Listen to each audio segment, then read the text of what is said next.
Hello, everybody, and welcome to the Paranormal Guyz.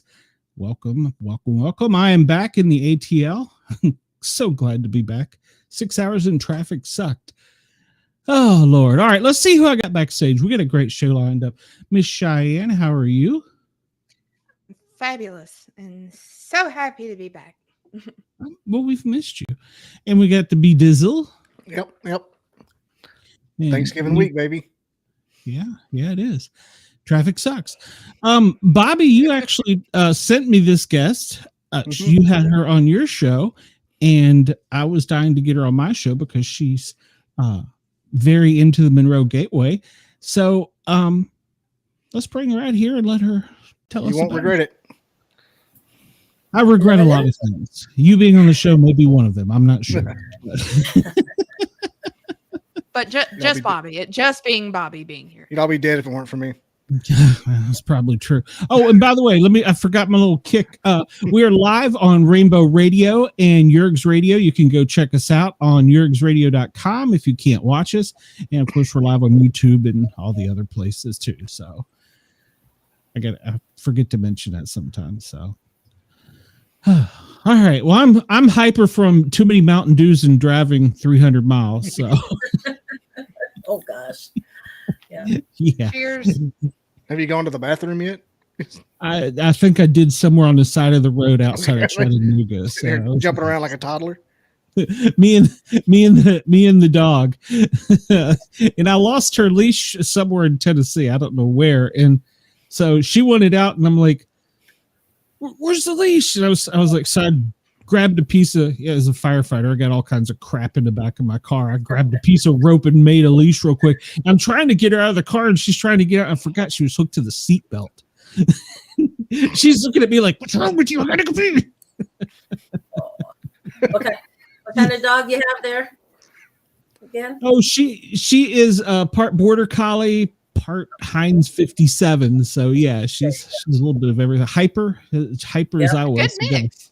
Good mix. Yeah. She is. Ginger is my baby. Yes, Chris, everybody, please come like, share, and subscribe. Welcome back, Antler. Chris, we're glad you're here. So Been out doing the Lord's work. yeah. You've been, Miss Cheyenne hasn't been with us in a couple weeks. She's a busy woman, so we're lucky to have her tonight.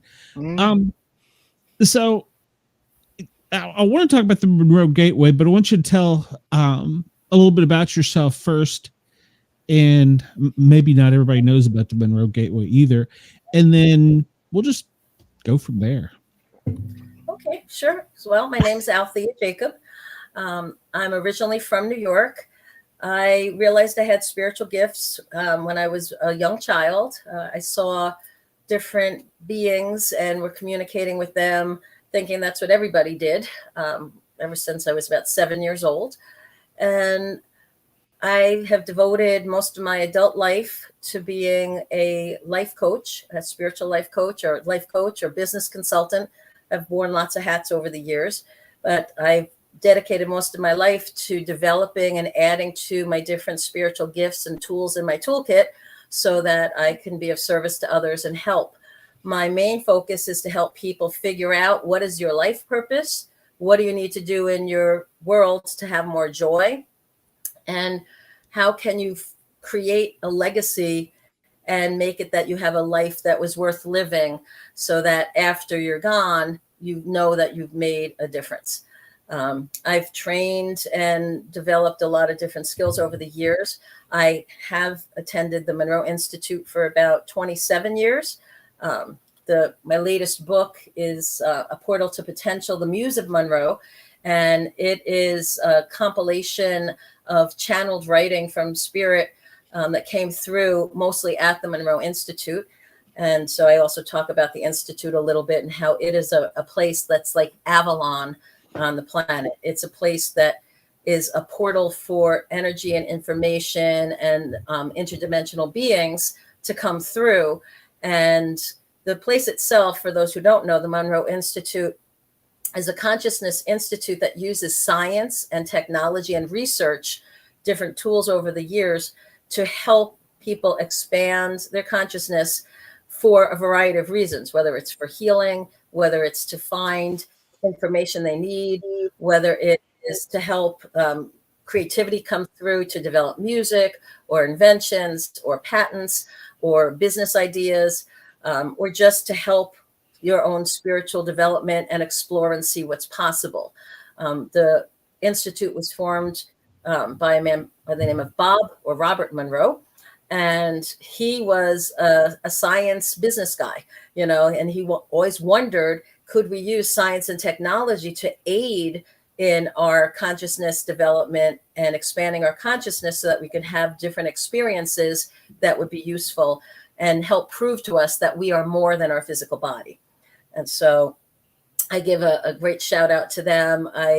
They are my go-to place, and it's a beautiful retreat center in the middle of the Blue Ridge Mountains in Faber, Virginia. So it's just a gorgeous place with Southern hospitality and great people. And it's always a small, intimate group for the programs. So you get very personalized attention and whatever you need there. Anyway, so over the years, I've traveled and gone to about 30 countries around the world and most of the states in the US to learn and also to work with clients and students. I love to teach. I love to tell stories. I love to share. I worked at psychic fairs to hone my skill for about 10 years. I called it my psychic boot camp, where the bell would ring, somebody would sit down, hand me a ticket. I'd say, okay, how can I help you? Oh, would you read my palm? Oh, can you read my aura? Oh, can you talk to my guide? Oh, can you talk to my dead cat? Oh, can you read my tarot cards? Can you look at my angel cards? Can you clairvoyantly tune into a guide? Okay, whatever, right? But they would sit down. 15 minutes later, the bell would ring. They'd get up, next person would sit down. And this was all happening amongst anywhere from 6 to 10 other psychics in the room. Everybody's talking. There's vendors, people coming in and out. So it was fabulous training to be able to tune in pretty instantly, get something meaningful in a short period of time, bring it to closure, and then, you know, go on. So I did that for many years to really develop the skills that I had. And since then, I just kind of let spirit prompt me and bring me to different situations. I've run retreats. If you go to my website, aletheajacob.com, you'll see there's about 20 different workshops and classes that I teach. I can customize and do Zoom type classes, in-person classes, retreat stuff. I love social media now. I'm new to this whole forum. I'm just digging podcasts, you know, like, oh yes, let me be a guest on your show. I love to answer questions. I love to do readings. I love to tune in. And even for tonight, at whenever it's a good time, I picked some cards for today's audience so that we got some messages from spirit of things to think about. And obviously with Thanksgiving being tomorrow, I know gratitude is a big part of the message. And I think part of what my theme has been these days is I'm partly the bridge to help connect people from really worldly stuff to spiritual stuff and figure out how do I make those two things kind of fit together. But I'm also a reminder to people that we have to be a light in the world. We have to be the ones that make the right choices. You know, if people are tuning into a paranormal channel, they know that there's more than just this physical life, right? They know there's something more. They've perceived it, they've seen it, they sense it. And so for anybody who has that open-mindedness, I would invite to open your hearts as well, to make it part of your own personal mission, to share your light, to share your gifts, to do those acts of kindness, to be a force for good in the world. So that's a big part of what I try to share and inspire and model for people. Because I think, you know, at the end of the day, stuff is great, you know, to help us through. But what matters is those connections, the impacts we've had. Did we make a positive difference on the lives of all the people that we've met along the way? That to me is really important.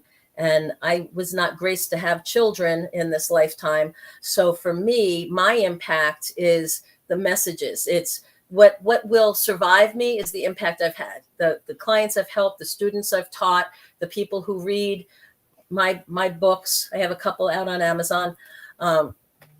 People that hear some of these tapes, whether it's live or the podcast, whether it's live or after the fact. It's like did I make a difference? Did I give you something to think about? Did I make you curious to try something that maybe, you didn't really know about, but I made it seem approachable? Did I help give you some insight or guidance or inspire you to be more of who you've always wanted to be, but you couldn't figure out how to take that first step?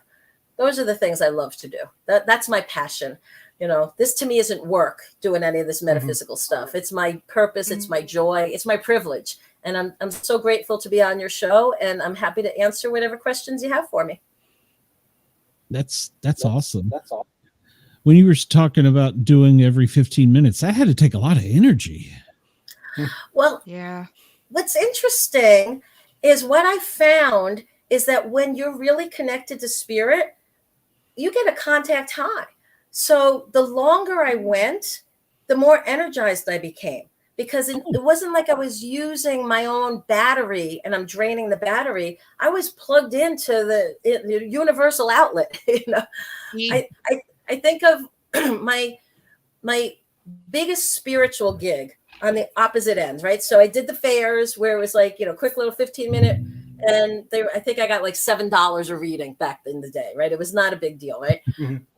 On the other end, I actually worked for the Rockefeller family when they had their millennial party for the year 2000, and they had 300 guests at their estate in New York. And they invited me to be a psychic to read during the cocktail hour. And my very first client was Mrs. Brooke Astor, and her dead husband, John, came through. And so I was giving her messages, and she kind of grabbed my hand, a little tear came down her eyes, on her cheek.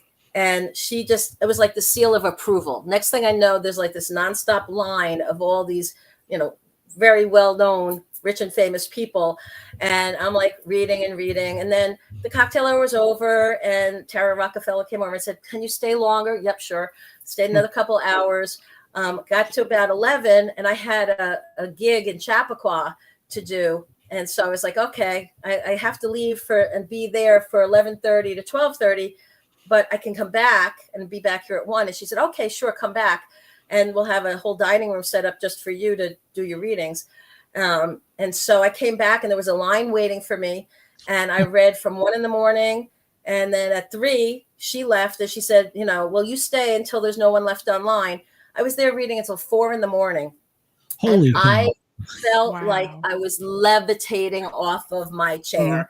It was just like the energy was so profound. My voice was shot to shit, but my energy was incredible. Oh, sorry. See, now you warned me about their language, and then I was the first.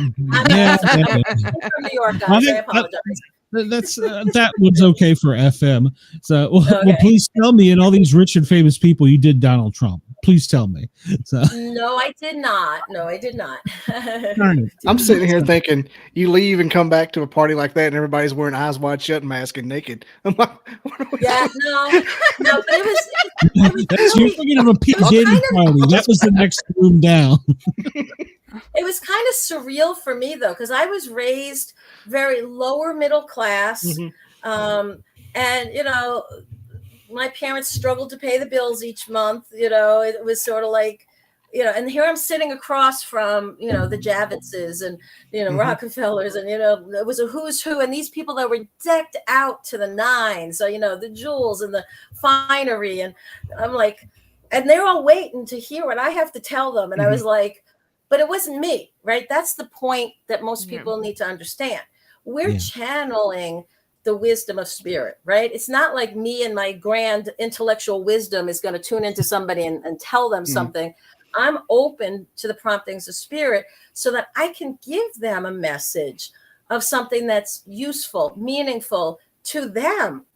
And coming from New York, I am a straight shooter, right? I'm direct. And if spirit tells me to give you a hug, I will give you a hug. If they tell me to give you a kick in the butt, I'm going to give you a kick in the butt. If they tell me to, do both at the same time, I'll do that, right? Whatever I get. And I think a lot of these people are I'm going to generalize, but I think a lot of rich and famous people are used to having circles of sycophants around them and people that will tell them what they want to hear or what they think they want to hear versus what they might need to hear, or what spirit wants to tell them. And to me, it made no difference if I'm reading for this person that has a center named after them, or the janitor at the local high school that showed up at one of my psychic fairs. People are people, you know, and to me, you have to treat people with that love, respect, and dignity, regardless of who they are. And you're not helping anybody who's rich and famous if you're trying to make up stuff that you think they want to hear. That is not helping anybody. Sure. Now, is this like, I'm going to compare it to like an FM receiver. If like I say I want to hear from my grandfather, do you have to send a signal out and tune into how do you I know that I'm kind of generalizing it, but how does that work?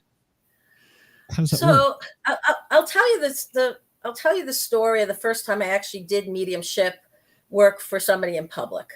And that might give you a little bit of a clue. And then I'll answer your question more specifically. So I was working at one of these psychic fairs. It was in Connecticut at the time. And there were 6 of us at the fair. And there was one person that was the medium for the group. Her name was Barbara. And she was out sick that Sunday. And so Robert, who ran the fairs, he turned around to all of us and said, hey, can anybody else do mediumship? Because we have a lady here who really needs to talk to, you know, someone who's passed, and she's really upset, and can somebody help? And nobody else raised their hand. And I'm like, I'll give it a try. You know, I hear things. I've talked to spirit, but I hadn't really tried to like talk to dead people before, right? I hadn't done that. I was communicating with spirit, but not consciously trying to talk to somebody who passed on. So I said, I could try it. I said, look, if it works, great, we help her. If not, we just give her her money back. I'll give it a shot. Why not? So the woman sits down, and instantly next to her, in my mind's eye, I see a little boy, about 7 years old. He tells me his name is Tommy. And the way that the communication worked, it's very telepathic. It's kind of how like we communicate with our dogs and cats, right? Like we make pictures in each other's minds. It's like, you know what they want. They know the difference. Are you taking them to the dog park, or are you taking them to the vet? Why? Because you have the picture of the destination in mind. So one time they'll love to jump in the car, and the other time you have to practically drag them, right? You're like, come on, Fluffy, let's go, buddy.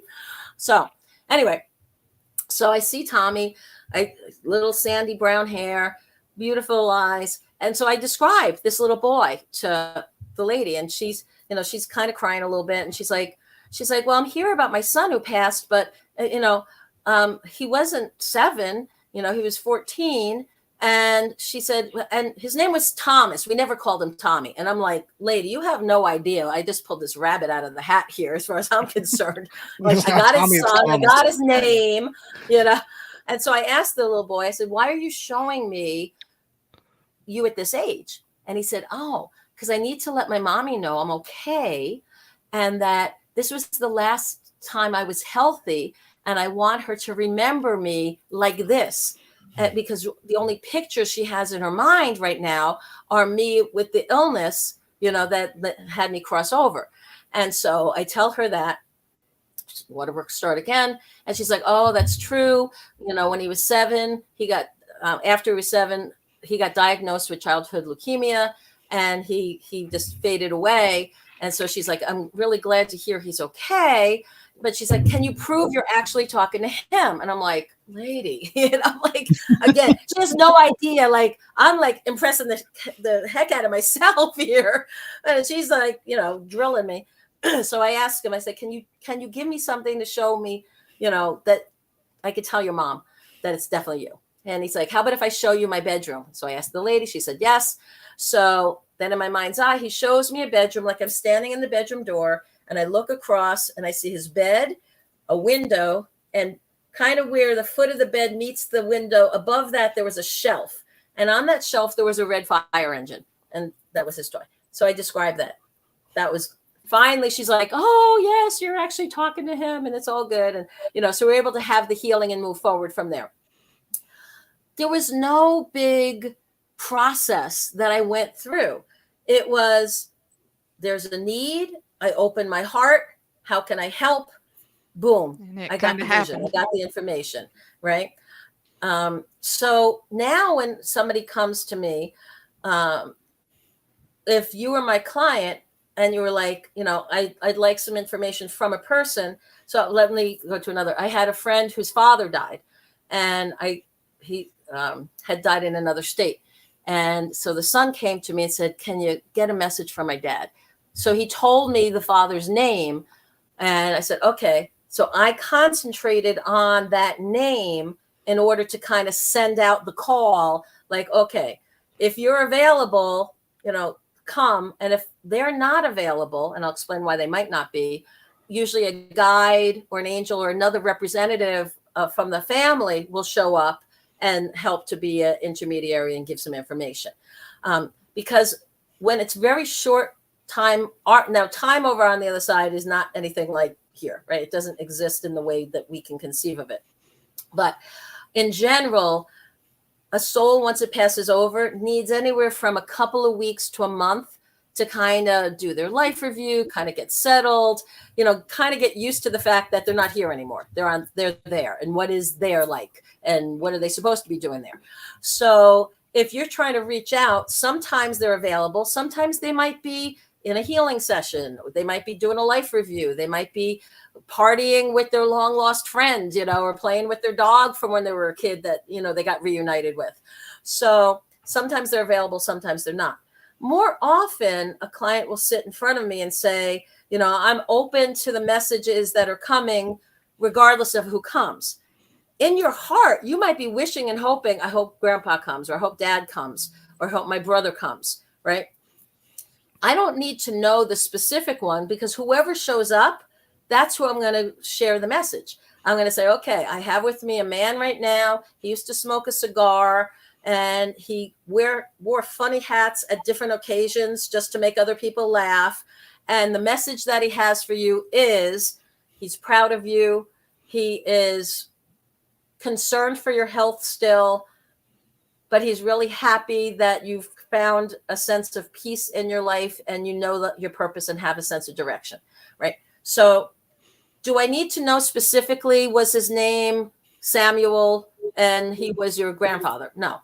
The message still matters. It's, to me, I get really annoyed actually when I watch some of the shows on TV and the whole buildup is to name the name, and here's and it's like, yeah, but that's like the appetizer. The main course is, why the hell are they showing up? What's the message they have for you? So I don't really care if I get it. The part I get wrong is it your mother or the grandmother who helped raise you, who felt like your mother? I don't care. Why is she here? What's her message? Oh, okay. She wants you to know you're not taking good enough care of yourself. You are suffering the fools. You are not standing your ground, and you got to stop letting these guys walk all over you. Okay. That's a message from that maternal energy. And if that message rings true in your heart, and it's like, yep, okay, I got it, received, thank you, I've done my job. Gotcha. Once in a while, I'll get really obscure things. They'll say, well, can you show me it's there? And all of a sudden, like, I saw frogs one time. I'm like, where the hell am I seeing these frogs? And it apparently grandma collected little porcelain frogs. And so that was a way to confirm what that was her, that made sense. Right. So sometimes I get names. More often, I'm just concerned with what's the message? What do you need to know? And you will figure out who that person was to you. And I'll ask you, does that make sense to you? And do you get a sense of who that is? Sometimes I'll know specifically, but I don't want to get too wrapped up in it, because honestly, I think it's an ego trap. If I can say to you, I have with me right now your brother Richard, who died at age 41 of an unknown cause, and he wants to tell you blah, blah, blah, blah, blah. Okay. That whole stuff that came before, that was more about me than about what's important for you, which is the message, right? So at least that's my opinion. I think too many people that are in this line of work that use their spiritual gifts, honestly, they try to make it sound like it's so dang mysterious or special. It's a human potential. We all have spiritual gifts. We all have intuition. We have to. It's our genetic DNA. We have spiritual DNA because our ancestors were the ones who knew not to go into the cave that had the saber-toothed tiger. They went into the cave that was empty and safe. They didn't eat and die from the poisonous mushrooms. They ate the ones that were safe, right? Yeah. So Yeah. that's part of how we're wired. Just like music is a human potential, our spiritual gifts, our intuition, that's a human potential. And I truly believe anybody who wants to develop it can. Just like with music, you can find a good teacher, you can find what's your instrument or tool that you really resonate with, you practice, and you make beautiful music. You find a tool, find a methodology that you like, practice it, find a good teacher, find a mentor, have fun with it, be creative, be playful. Don't put too much pressure on yourself, right? You know, where fortunately your life and death isn't on the line if you pick the right card or you use the pendulum the right way, right? It's not like the saber-toothed tiger anymore. Thank God, you know, the world is a lot safer and tamer than it was, you know, a millennia ago. No. And you can do this all remotely. You don't even have to. Oh yeah, absolutely. I like, personally, I'm a people person, so I like to do things in person. I love when people invite me to come be a guest at their retreat or run a workshop or customize some event, and I'm part of the agenda. I love that. But I also do Zoom workshops. I love, you know, tuning in. I do readings over the phone. I do readings, you know, sometimes on Zoom or FaceTime, whatever the client feels comfortable with, to be quite honest with. You know, once we have a connection, it's all about energy. Energy and information are two sides of the same coin, right? So once you have an energetic connection with somebody and you open your heart and you turn off your judgment, you can get all the information that you need to help that person, especially if your intention is to be of service. Spirit's always looking for people to volunteer and be of service. They're like, oh, you're going to help? Okay, yeah, we'll help you because you're going to help them. We get what we need. Makes sense. Okay, that makes sense. Man, and if they recognize you're recognizing that they're speaking to you, they will go nuts. They will throw. I mean, just like this. Here, look at this. Look at this. Look at this. Look at this. Look at this. It's like a little kid with a new drawing. If they recognize that you recognize it, it's over with. Oh yeah. Well, you know, and the fact that you brought up a little kid, I use that as an analogy a lot of how our inner child and our intuition communicates with us. So it's almost like if we're on the phone and our child or grandchild or our nephew comes up and they want to tell us a story and they're like, hold on, we're not really paying attention to them. We're busy doing whatever life thing we're doing, right? But the minute we hang up that phone and we're like, okay, honey, what did you want to tell me? They're like, oh, and then this happened, and then this, and then this. And it's like they're so thrilled that you're paying attention. They are into it, and they won't stop until you say, well, I need a break, you know. Okay, you know, they'll just keep giving it to you, you know, because now you become a partner with them. And I think we talked about this, Bobby, on the show that we did a while back, is that you want to turn the intellect into the advocate for the intuition instead of the adversary.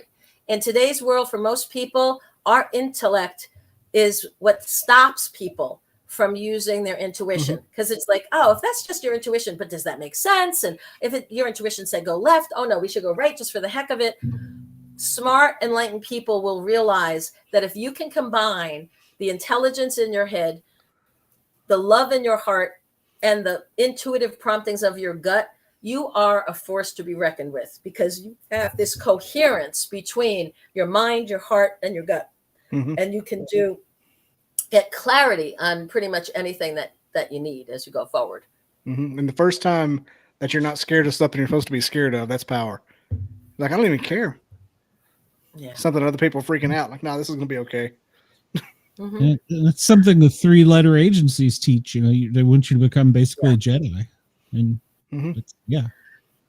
Well, you know, if you truly are resonating a vibration, a higher vibration, you will not find yourself in those low vibration peril. It's kind of like if you're spinning a certain speed, ever try to jump onto a merry-go-round that's already in motion?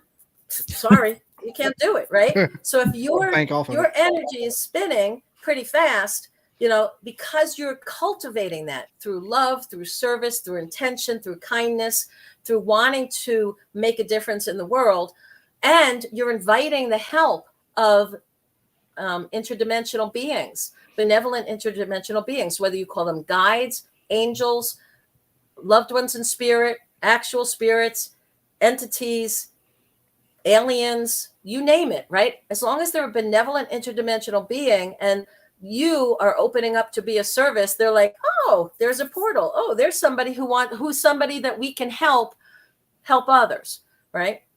So I believe very much that there's a protection available. You can ask for your energy to be surrounded by the highest vibration and light. You can ask for guardians at the gate to make sure nobody messes with you when you're doing your work. And I definitely believe those are sound, fundamental, good best practices if you're going to be doing this work, just like anything else. You shouldn't live in fear anyway. I think that's part of the whole message of the universe.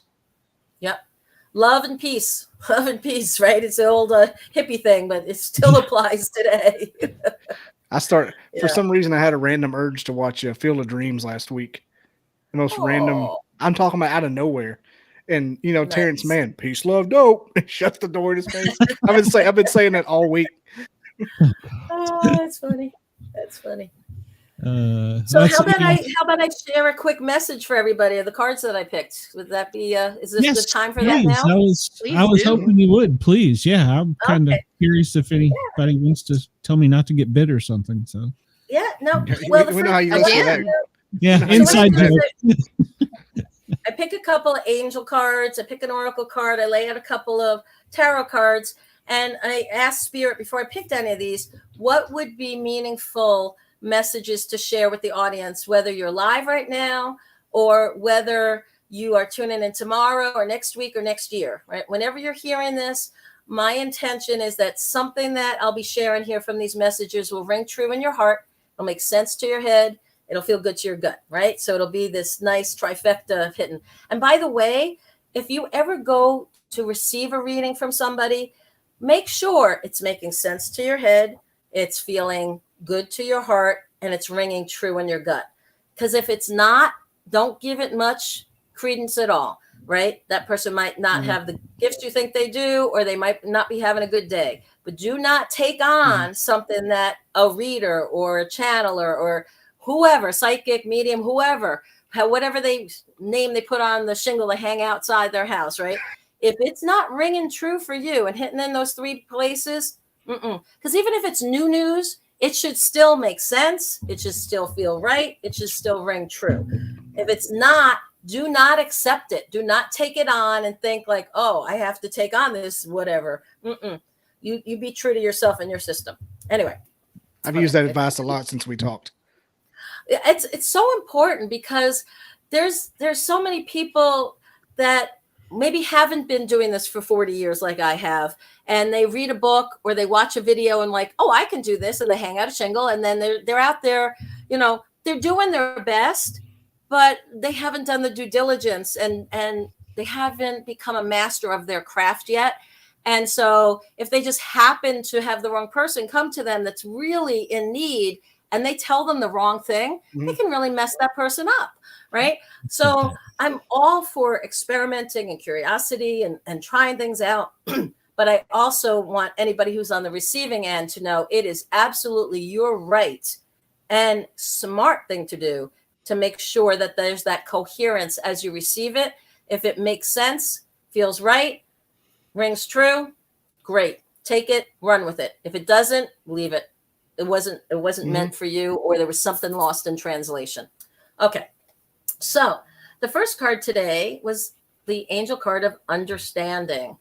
And this says, this is asking us to examine ourselves in the situations we find ourselves and to have a clear awareness of the underlying reasons for any challenges in the situations we're facing. Self-awareness is a huge part of getting to understanding what's happening so that we don't feel like we're a victim. We don't get frustrated. We don't get sucked in to the drama, trauma, craziness that's around us, and we can stay focused on what's our purpose, what brings us joy, what are we trying to accomplish, and having that sense of peace. The next card I chose, the angel card, was the heart chakra card. And so this is reminding us that love is the heart of the matter, right? Our heart's the center of our physical being, and it is important for us to feel safe in loving ourselves, loving others, giving and receiving love, and even sending out that more universal love. Tomorrow's Thanksgiving, and it's a time for gratitude. And there's also a lot of people who are lonely or sad or missing loved ones. And holiday season can be really brutal for some people. I believe I heard the statistic that the suicide hotlines are busiest from about now until about the first of the year, because so many people, they're the old traditions that they're not doing anymore, the people that they've loved and lost that are not in their life, people that are alone and they're seeing everybody else and around them, or they're perceiving or believing that everybody around them is having this great old time, but not them, right? So we need to be really kind and conscious of who are the people that are in our circle, whether they're friends, whether they're neighbors, family members, estranged or not, community members, church members, people that are around you. Who needs a little extra love and light during this holiday season? Who would benefit from acts of kindness and even just acts of connection? The phone call, the note, hey, I'm thinking about you, the text, okay? Just something to say, hey, I hope you're doing okay. Hey, I'm alone too. Why don't we get together and go get Chinese food? Screw the turkey, right? Go just do something that's fun, right? So being proactive, if you feel yourself down.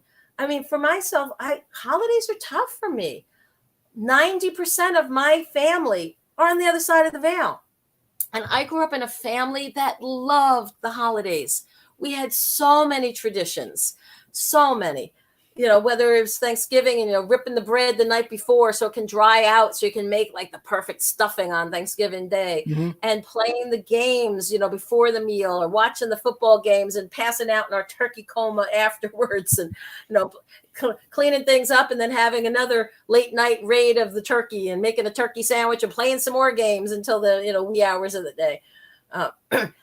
It's hard, even when we know we're connected in spirit, even when I can hear them and feel them and I know they're close, it's still not the same thing to be able to hug them and kiss them and, wrestle around with them or play touch football or do whatever the fun traditions you had as a family, play the games, go to the movies, do the things that were just enjoyable.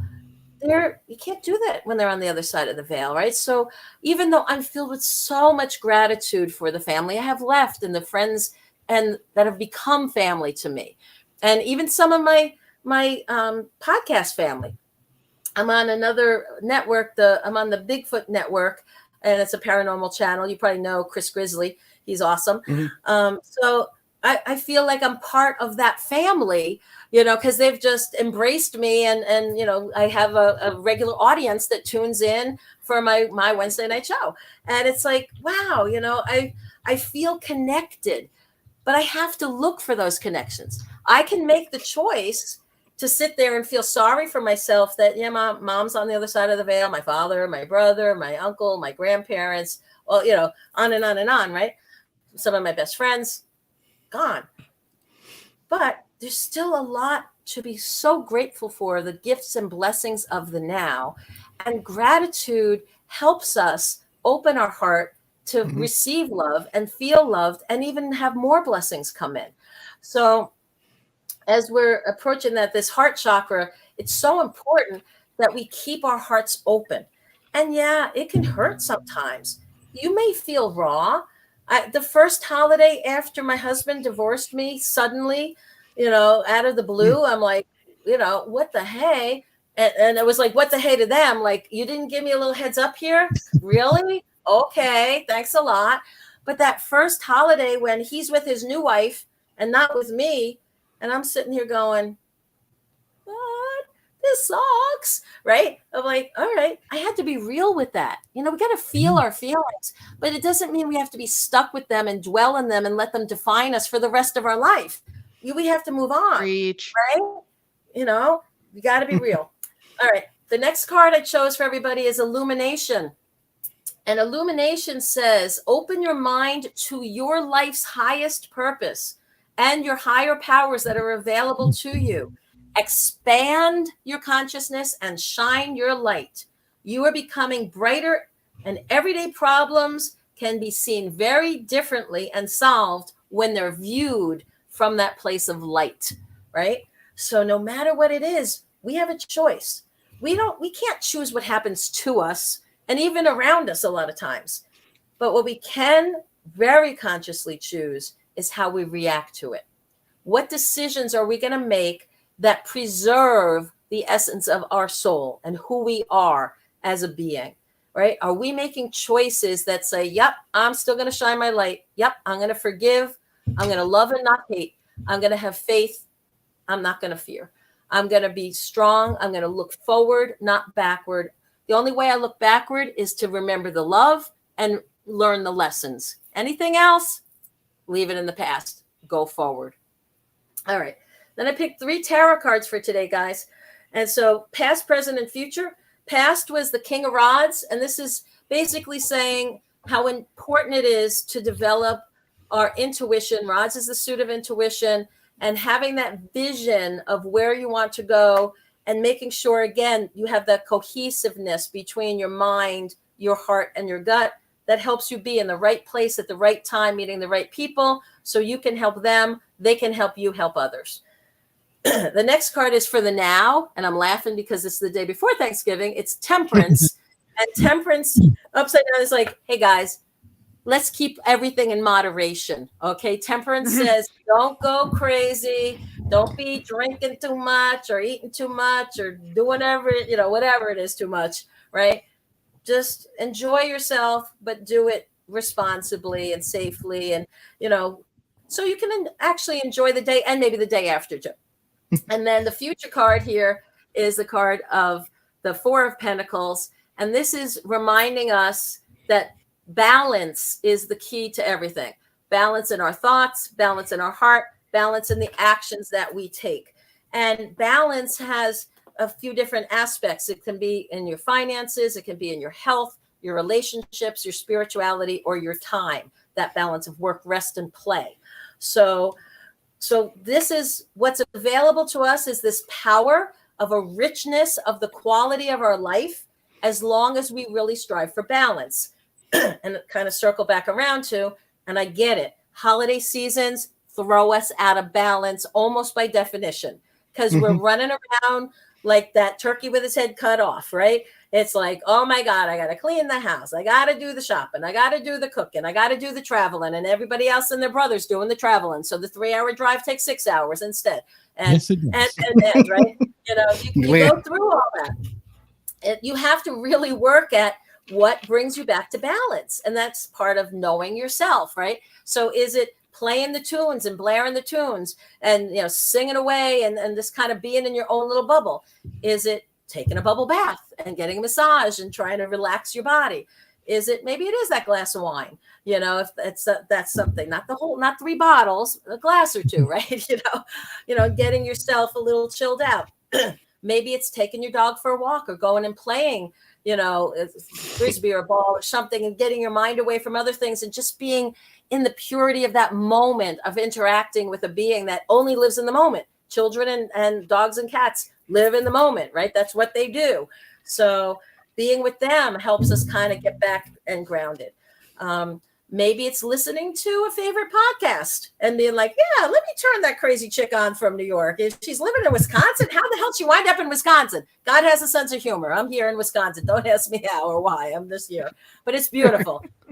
I'm on a beautiful farm, and I planted an orchard. It's like all the like playing farmer, when you're growing up in a city. I grew up in New York and Connecticut. I lived in LA.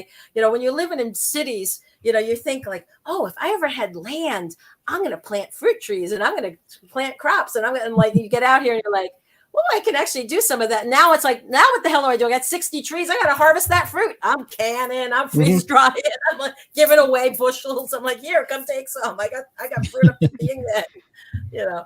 But anyway, back to the point here. Balance is critical when we go forward, to have that richness in the quality of our life, to be able to have that sense of gratitude and flow and be a blessing as well as receive blessings. Being in balance really matters. It's a worthwhile pursuit. So if you said, yeah, you know, my finances, they're okay. You know, my health, it's okay.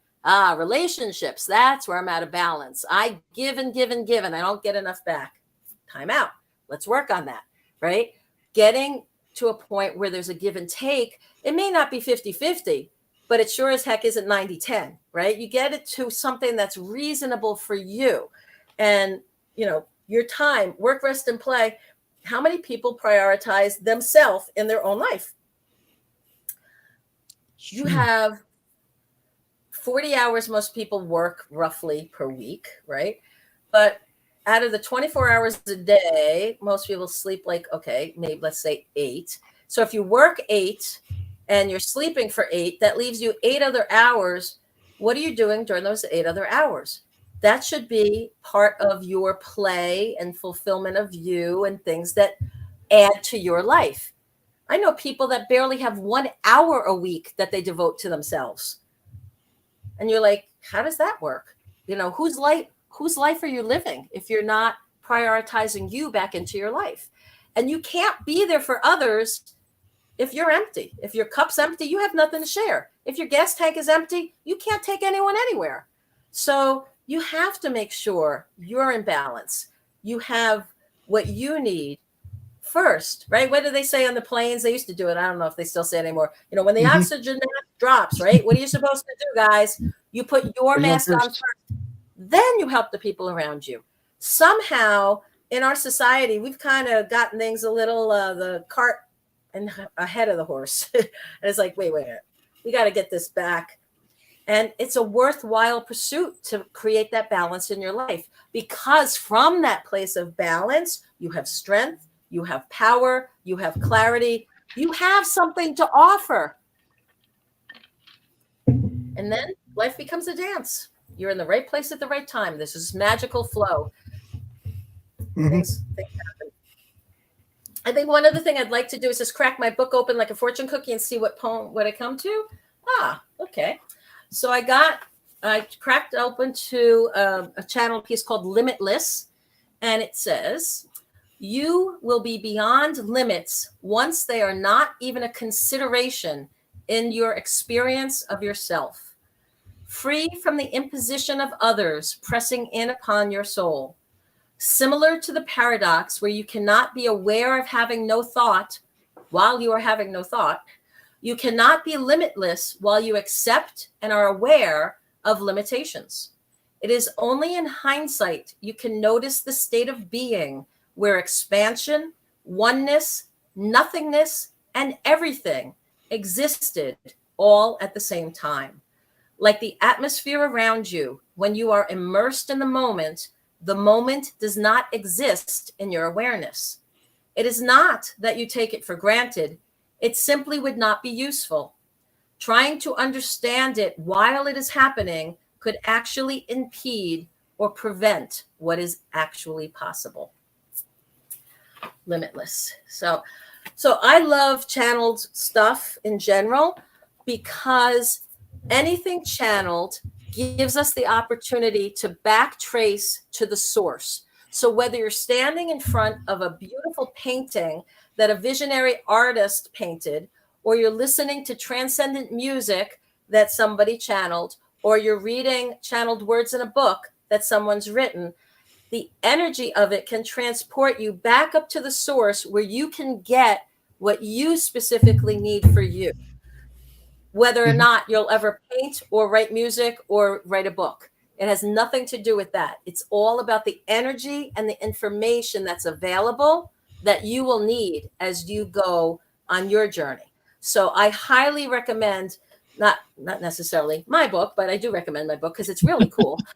And it's only $10 on Amazon, and all proceeds go to the Monroe Institute, to their scholarship fund.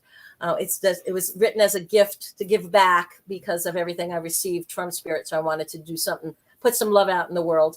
So, but whether it's mine or not, please partake of things that are channeled so that you can get into that vibration, and it'll help to open up whatever channel you need, whether you're looking to solve a relationship problem, bring forth the next best business idea, create a new invention, create a song, create a book, whatever it is, right? Figure out what your purpose is, what brings you joy. What do you really want in your life? Mm-hmm. So many people are so not, I guess, immersed in their day-to-day that they really don't ever step back and take a breath and say, why am I doing what I'm doing? Who am I serving by doing this?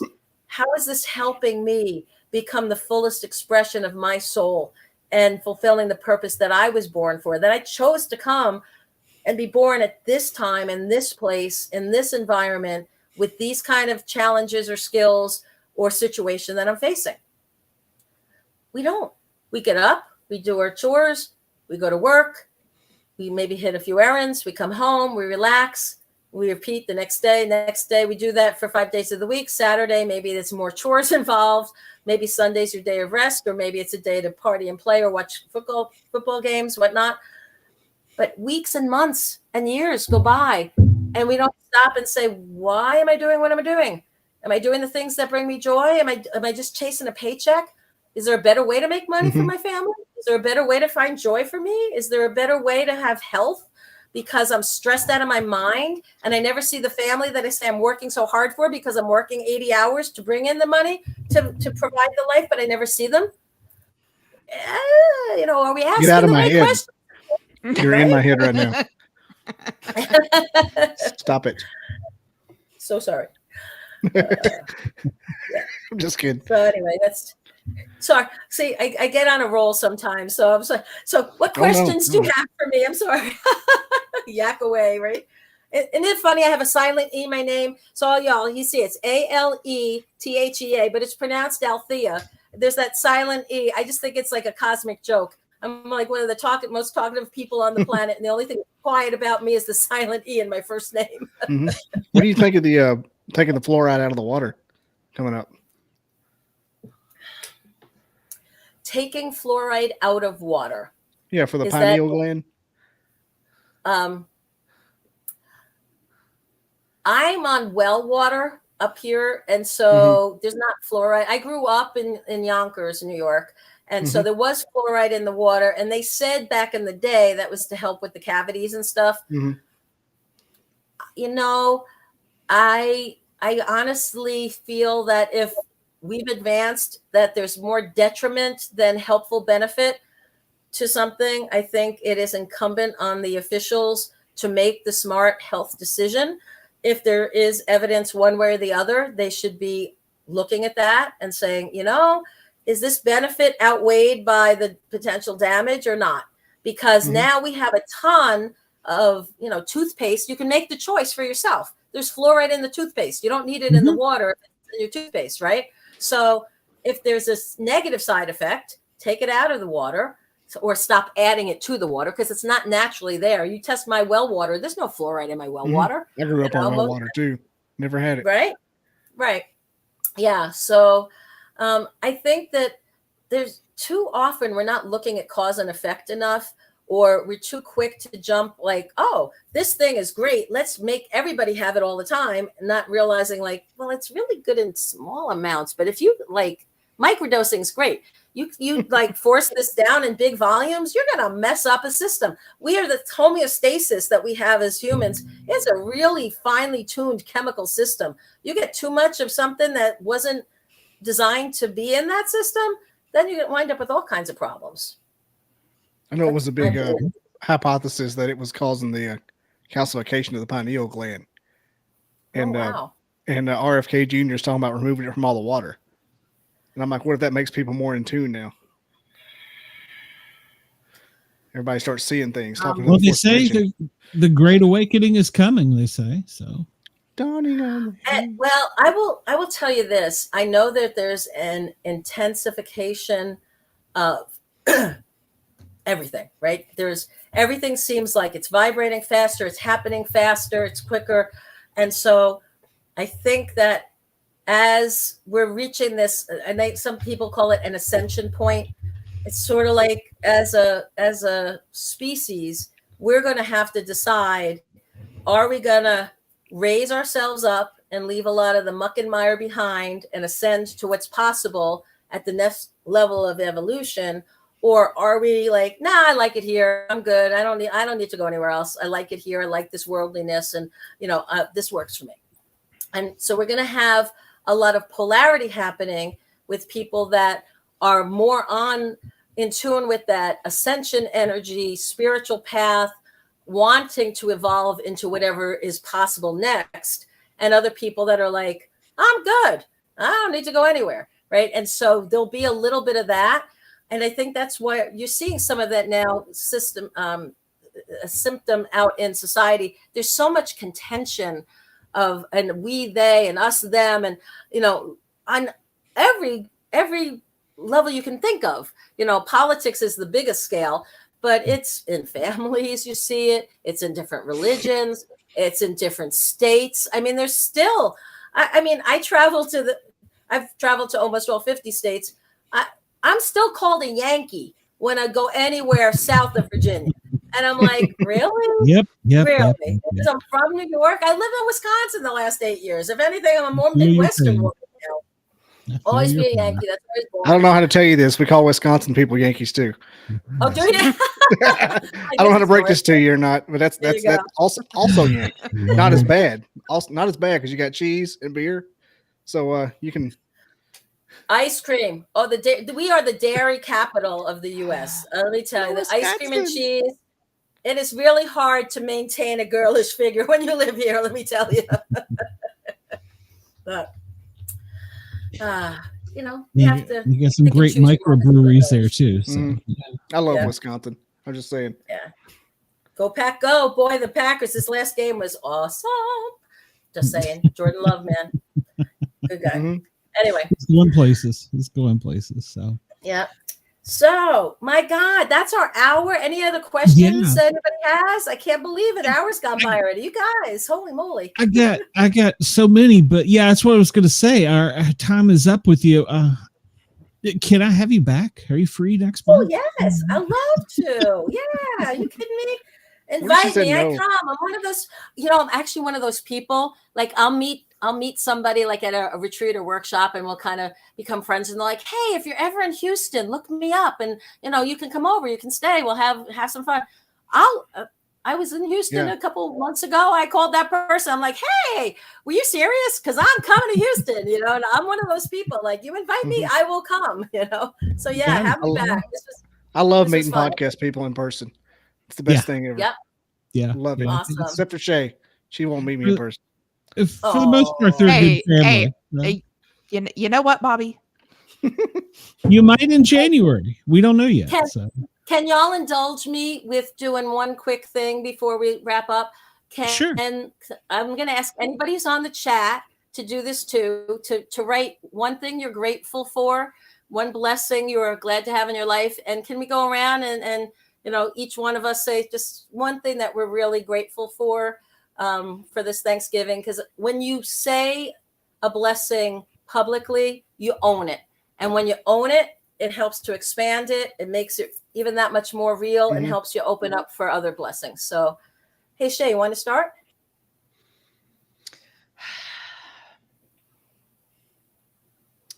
I am very grateful for all the new beginnings that I've had this year. Amen. How about you, Glenn? I don't know how to word this per se, but I'm thankful that the way my life changed has been for the better, and that it sent me down a path I didn't think I ever wanted to go down. So I'm thankful for that.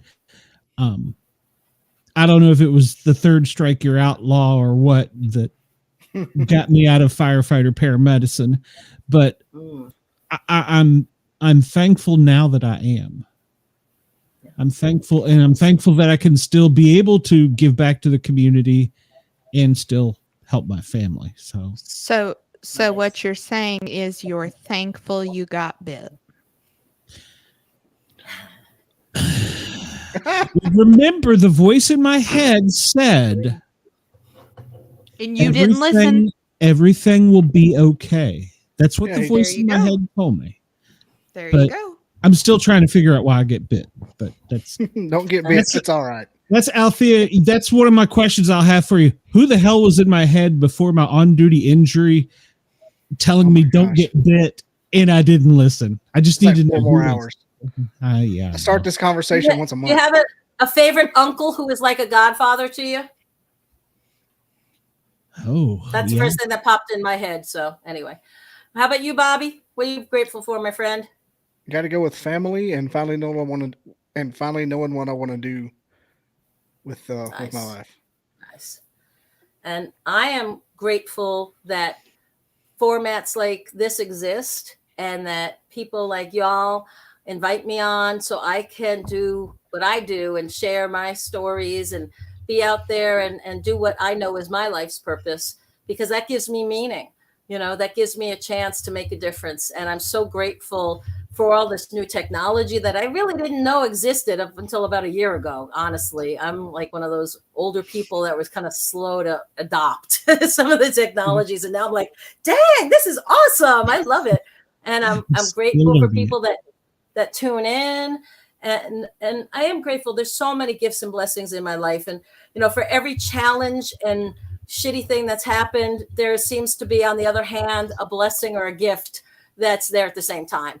And again, I'm grateful I know enough to ask good questions or better questions and focus on the things that serve and move in the right direction. And thanks so much for having me on your show, you guys. I really appreciate it. And if y'all know anybody else who might want to have me on their show, spread the love, spread the word. And all you guys out there in Cyberland, make sure you like and follow and subscribe and do all that good stuff you're supposed to do on social media. Show them the love. Click what you're supposed to, okay? Yeah, listen to her. BobbyDizzle.com. Oh, go away, BobbyDizzle.com. I'm sure that I can hook you up with Jessica Jones. I don't know if you've been on her show.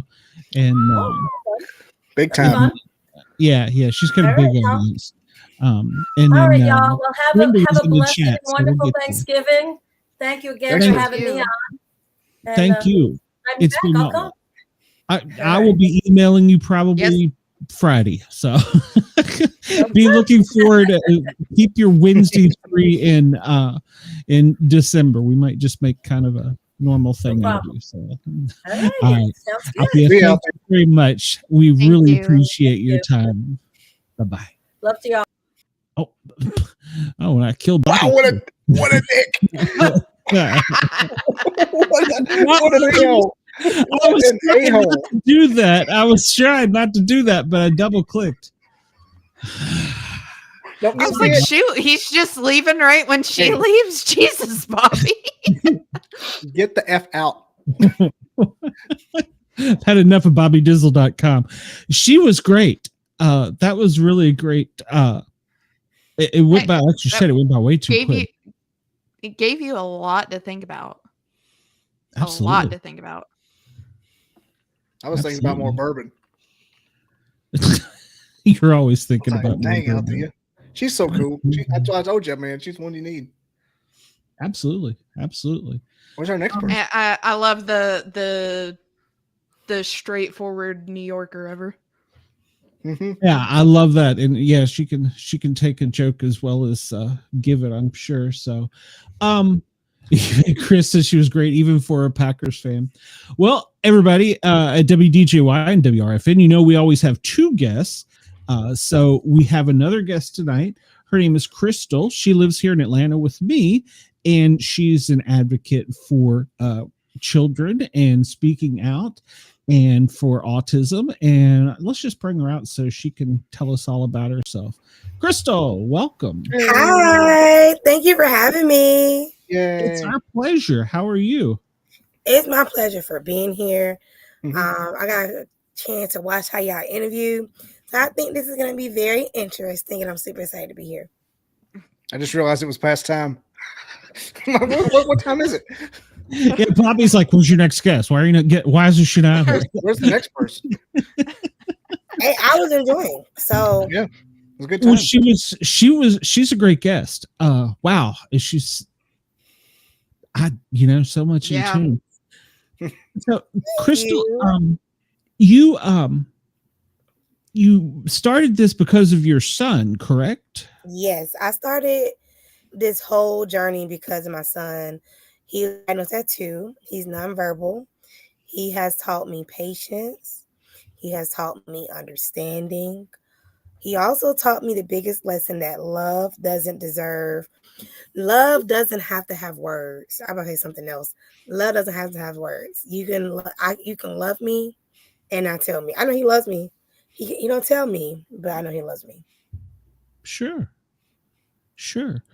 That's sweet. And I'm a paramedic, having dealt with so many different patients of illnesses and things, a lot of communication is nonverbal.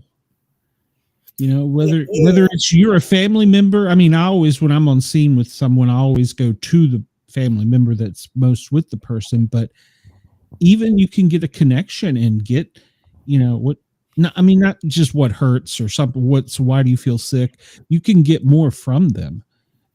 You can almost learn something from everybody you meet, whether it's good or bad. I mean, if that makes sense. I let us you're a paramedic, so you're a first responder. So I have a question for you, Ashley.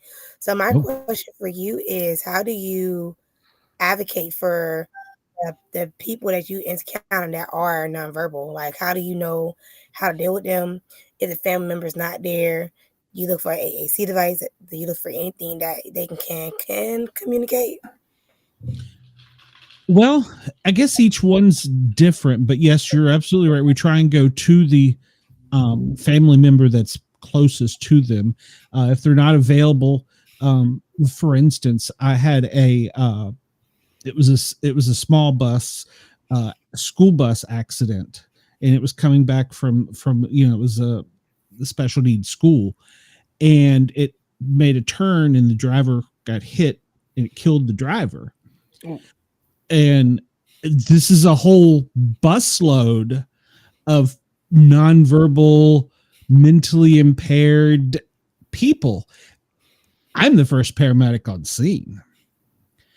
And I'm gonna throw a joke out here first, but I don't mean it as a joke. But in paramedic school, there's a couple things that go around that, you're going to get that one call where the busload of cheerleaders that are hemophiliacs that just got rolled down a mountain, or you're going to get that one call. And so I was pretty new as a paramedic. I knew that the driver was dead and we couldn't get him out, but we had to get them out the back.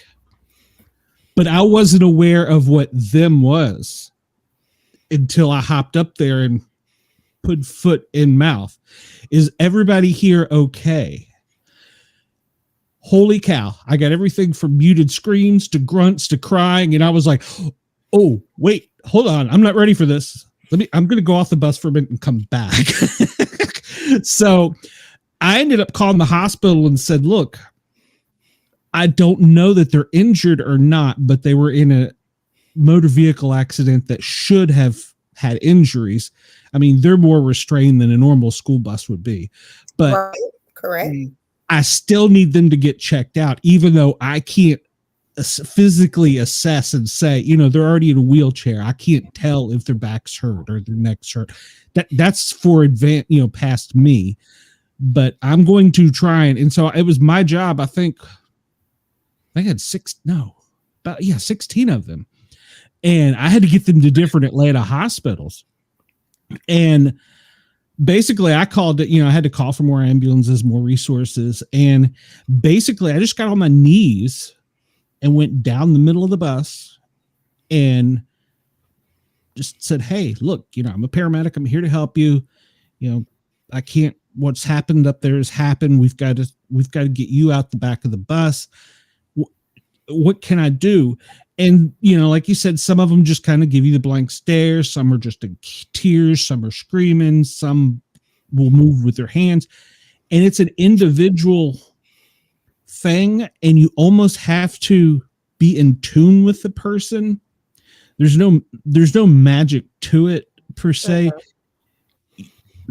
You just really have to get down. I don't want to say get down on their level because that doesn't sound exactly right.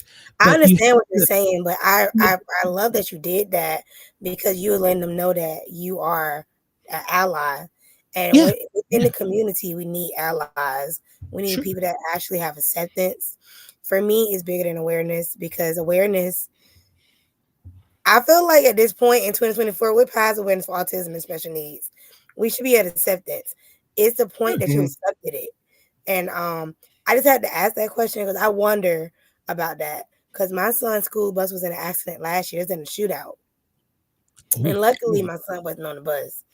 But the driver told me about the kids.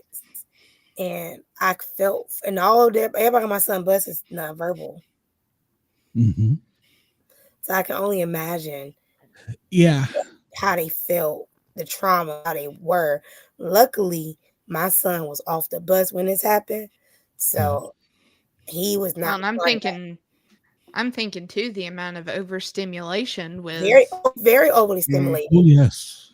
With everybody that's going to be all the cops showing up, all the firefighters, lights, the sirens, everything, the noise. So those buses have restraints on them, like seatbelts. It depends on the kid IEP if that child has a restraint. Mm-hmm.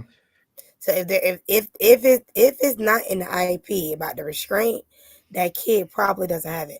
My son has it, but I had him remove it because he's been sitting in his seat more, so he's fine. So it's based on the IEP. Mm-hmm. Well, my wife's a special ed teacher, so I know all about that. Okay, you're a special ed teacher. Okay, but if you don't know what IEP is, y'all who are listening or watching, an IEP is an individualized educational plan. Just in case somebody don't know what we're talking about, I want to make sure that you know what I'm talking about. It's like the profile in the military, what they can and can't do. Yep. I hear about that every day. Is IEP? Okay, I know what that is. You date somebody who has IEP, or you date? No, my wife. My wife's a special ed teacher. Oh, so I should go get her. I should not. What am I doing here? Y'all could have a whole conversation. We probably could because I love. It goes deep. That stuff's wild. Especially when you have whole industry. I can only imagine what the wife go through. Oh yeah, I hear about it. I suffer from it. I get the aftermath of the mean parents. Takes it out on me. Secondary trauma. She takes it out on me. You know what? I think it's unfortunate, and this is me being a mom and an advocate. I think it's unfortunate that people are mean to teachers. The teacher is wrong. That's different stuff. That's different subject. But I'm talking about the teachers who really care. They're our team. They're our support system. When you treat them as support and they're your village, it goes so much easier. And then I feel like special needs teachers are not paid enough. But that's just my opinion.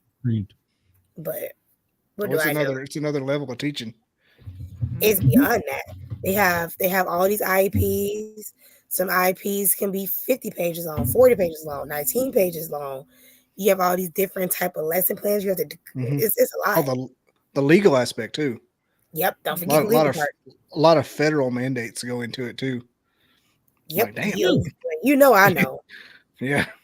Yeah. Just so much. Where the federal? Wow. Okay. Oh, it's everything. It's a whole industry, or it's a whole lack law. of a better term. Yeah. It's what you it's can called and can't the ideal do. Law. Okay. He's not lying. Yeah, no, I hear about it vicariously. I could teach a class. It's a whole idea. It's a law within that, but I believe that you still treat the teacher with respect, and you still love on that teacher. Because guess what? Your kid is with that teacher more than you, so you might as well just love on that teacher. That's what I do. Me and my son teacher are like this. Me and my son teacher assistant are like this. Like They That's awesome. know they need something, I'm there. They need to come to the school, I'm there. It's no problem. I'm here. I'm And your support. and a big thing too, because I worked at a previous job with two ladies that both their sons were autistic. Um, the resources that need to be out there for kids that have just graduated.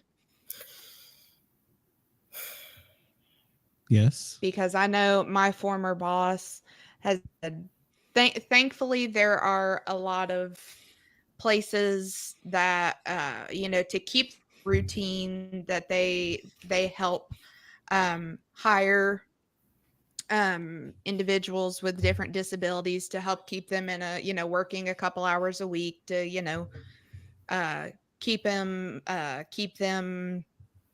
on a schedule. And it also is that aspect of making them feel like they're adulting now.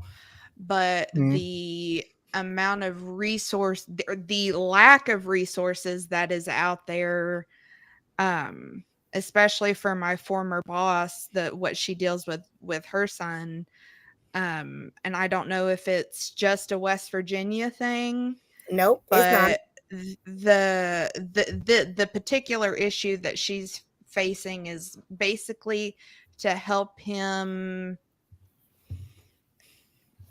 get somebody to be there to help him go do things, keep him occupied, because he's very restless, and the lack of support that there is, because it's almost like, when I say I don't know if it's just a West Virginia thing, but the way that they have the tiniest little details that you have, you could have the whole list except for this one little one, and because you don't have it, you're screwed out of the whole program. And I know for a couple of years, I've watched it drive her absolutely crazy because she can get no help with him.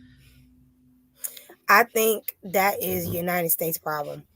Because I think people forget that our babies become adults, and the lack of resources naturally for adult autistic people is not enough. It's not enough resources for our autistic kids. I just seen a stat earlier, and I think it said 50,000 individuals that are diagnosed with autism. I gotta find that stat because I literally just looked at it. 50,000 individuals that are diagnosed with autism do not get a job after high school or do not go to college. That's a big number because the jobs don't have that. Like, I think more jobs, more companies should have a department just for autistic individuals or people with disabilities to work there, and it should be See, part of diversity. Like that was whenever I worked for Goodwill. Whenever I had first started, we had a program where, the individuals with different disabilities could come in and work. And I had been there for about 4 years, and they were shutting that completely down. And I'm like, I know for fact 3 of the individuals that had been there long before I had even come along, that's all that they've known. That is what they know is their schedule to come work their routine. noon to 4 every day. They are good at what they do because they've done it for years. It's not like there are any problems coming along, but they no longer want to deal with, I don't know what legal paperwork goes into it or anything, but they were starting to phase all this stuff out. And I'm like, what are these people going to do now? Because they were fantastic workers. They were great with working with us in the back and working with people up front. Like, what are they going to do? They don't care. This is all they know. They don't care. They don't care. Because it's not benefiting their wallet. Exactly. But it can benefit. This is my thing, because I'm actually actively looking for a company that don't have that for me to work in that company and create it.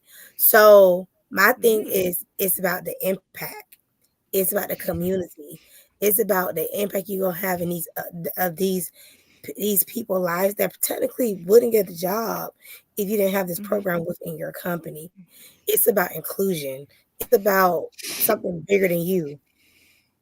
That's one thing I will say here for the company Food Lion. They have that. So both of those former coworkers' children have been able to get jobs that they work a couple hours, couple days a week, so that they have their thing that they can, I know not my boss, but my coworker, her son was just so excited that he could get up and be like, well, I'm ready to go to work, so I'll see you when you get back from work, Mom. And he was that she said it brought her to tears. He was just so proud that he got a job. It's so cute. And Chick-fil-A does a good job of it. And something that, we're moaning and groaning about, and it means so much to them. Yeah. And that's powerful within itself, because how many people including myself, hate getting up for work, but it's somebody who can't get a job because they have a disability or autistic, and nobody will get them a shot.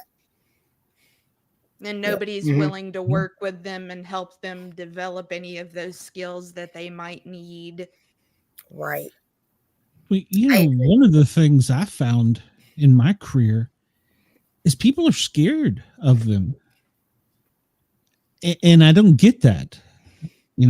I mean, I just don't. They're still human, and they're not. Unfortunately, you're right. But yeah, there's so many. They're scared of it, and I don't. I mean, I don't know what this. My cousin is. Well, she's MR deaf. She's got all kinds of medical issues. So I grew up kind of around it, but I don't get where people are. Just make the human connection. We're all human. They don't want to. It's simple. They don't want to. They're selfish. Well, and it's difficult to put yourself out there. I get that, and sometimes some people are so engrossed in what comes back to them, what they hear, like, "Oh, Crystal, you're going to tell me I'm a great podcaster," something like that. I think that's a lot of it too. Their own ego, I feel like that's a very big part of it, because I know, like, whenever I started working for Goodwill, and we had 3 individuals there with 3 different types of disabilities. One of them was mainly nonverbal. He just kind of he knew what you were saying, and he could communicate like by showing you something on his phone, but he really only made noises. But he functioned great. He worked, and immediately when you come into that situation, it's a little bit like, well, okay, well, I think people think too much on how do I need to act around them, but they're people. Just be yourself. Just be yourself. Yeah.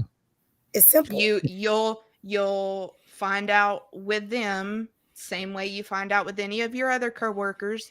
You find out things that they like, and you make friends. Another funny story from first responders, and it was the first call that I ever ran with a deaf person, so I wasn't expecting this. And it's 3 a.m. We've been up and down all night. We've ran calls, and we go in this apartment or house, whatever, and this music is so loud. I mean, it's like throbbing. The temperature's like Noise 80 complaint? degrees. No, it was a medical call. Oh. And the firemen, being firemen, they're like, "Oh, the TV was on." And I look over and I'm half awake and I see this guy over there doing this. And I'm like, okay, wait a minute. And then it clicked. He's sign languaging for them. They can't hear the volume. And the firemen are like turning the TV off. And I'm like, no, don't do that. So like, we need that. We need that. I don't know why there's music, but we need that. And so they just didn't get it. Of course, we were half asleep, to be granted. And firemen think like, ooh, this rock me break. But that's they were seeing the whole picture, and, and I was like, no, don't turn it. You can turn it down. We still want to hear him, but maybe not the music. And so it sometimes is a little shocking, because once they figured it out, they were like, why is it so loud? I'm like, I can hear you. She can't hear the music, the audio. And I don't know why they had music with the sign language. I don't know why that was, but yeah. So once we figured it out, I could talk to him through the phone into the TV, and then he could sign back to her, and then she would sign to him, and he would tell me. We had a great little loop. And I think that is so great that there is stuff like that out there, because at the bank, we had a woman who was deaf. When she would come into the bank, you hand her the piece of paper, you write everything back and forth, but they have those programs out there that we would get like an automated call of like, well, I'm so-and-so from this company calling because she had called in over the video to sign to them what she was wanting. And she was calling in like that to check her account balance and take care of her bank stuff. Mm-hmm. Yeah. Yeah, to this day, I don't know what the music was about. It was very loud, but hot in the apartment. But why was it hot? I guess just it was winter and they had the heat up too much. I was like, what is the significance of being 85 degrees? Oh, it was so hot. So, but I mean, they could have had a medical problem actually, probably it's more of their inactivity with their medical condition. The less active you are, the less you're hyper, or the less circulation.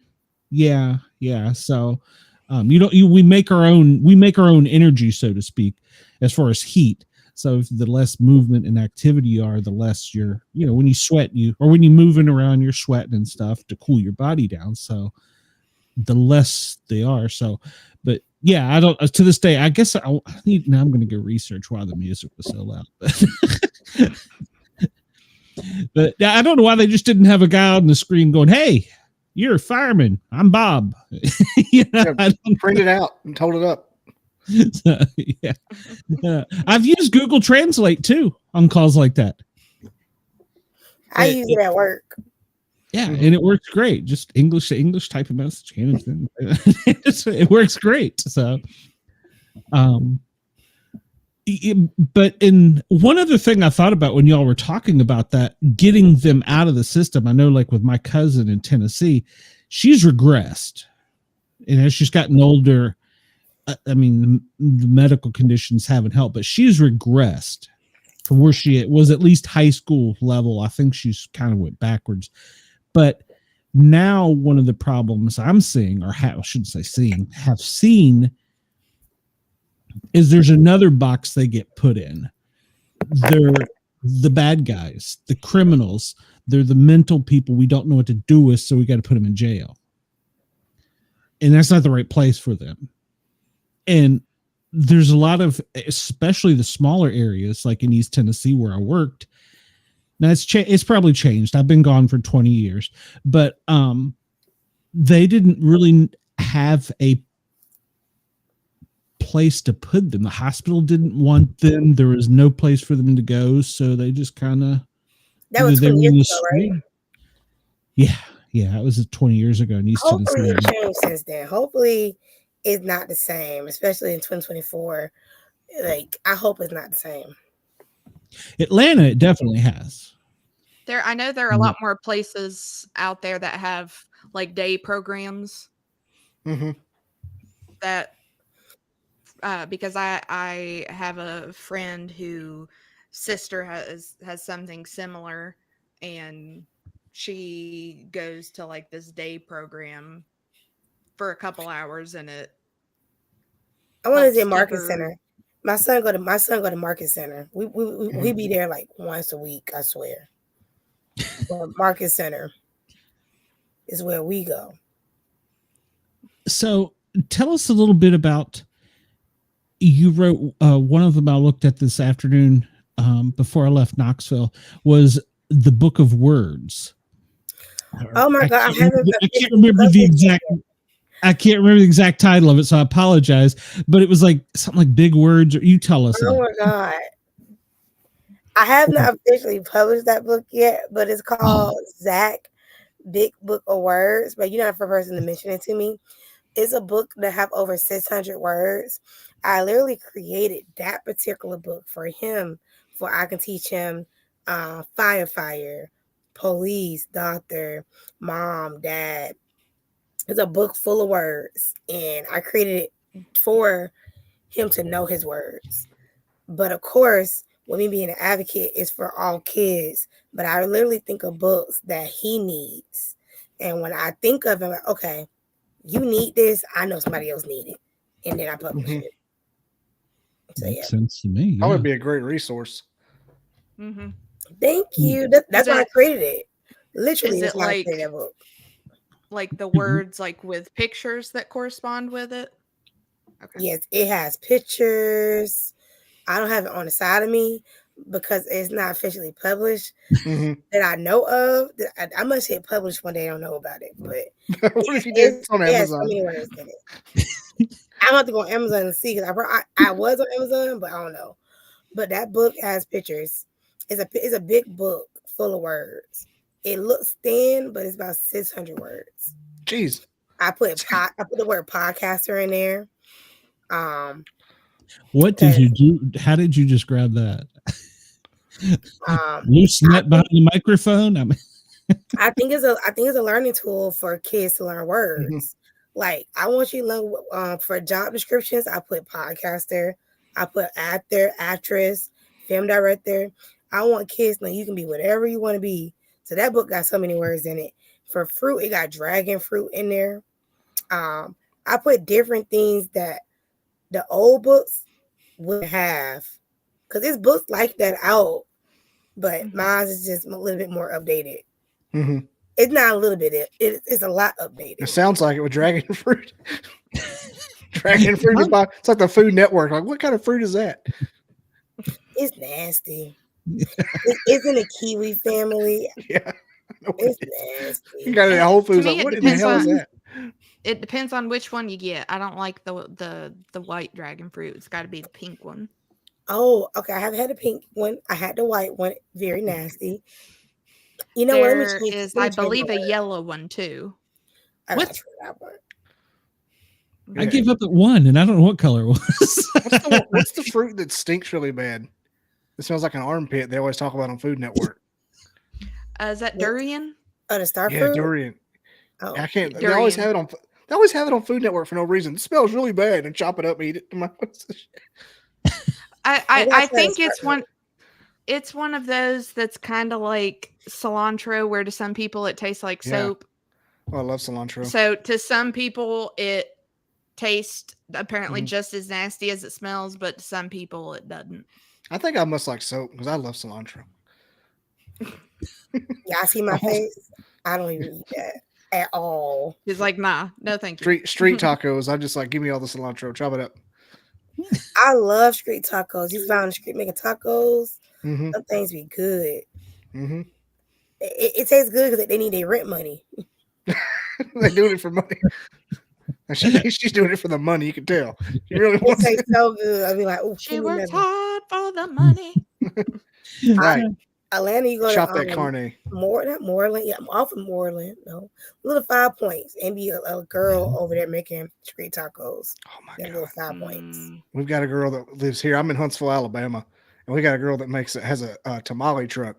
It's insane. Like, you just want to rob her to steal all the tamales. Like, just give me the tamales. It must be that good. Oh, it's like Talila's tamales, and she runs out. It's one of those kind of things. Like, she only makes a certain amount. I mean, you know, it's made with love. That's amazing that she's doing so good in her business that she sells out. Oh man, anytime she's around, I'm like, man, tamale truck's here. It's been here for 10 minutes. It's probably empty. Forget about it. Bobby's in line elbowing people to get to the front. And thankfully, just give me the whole first tray. She runs out of pork first.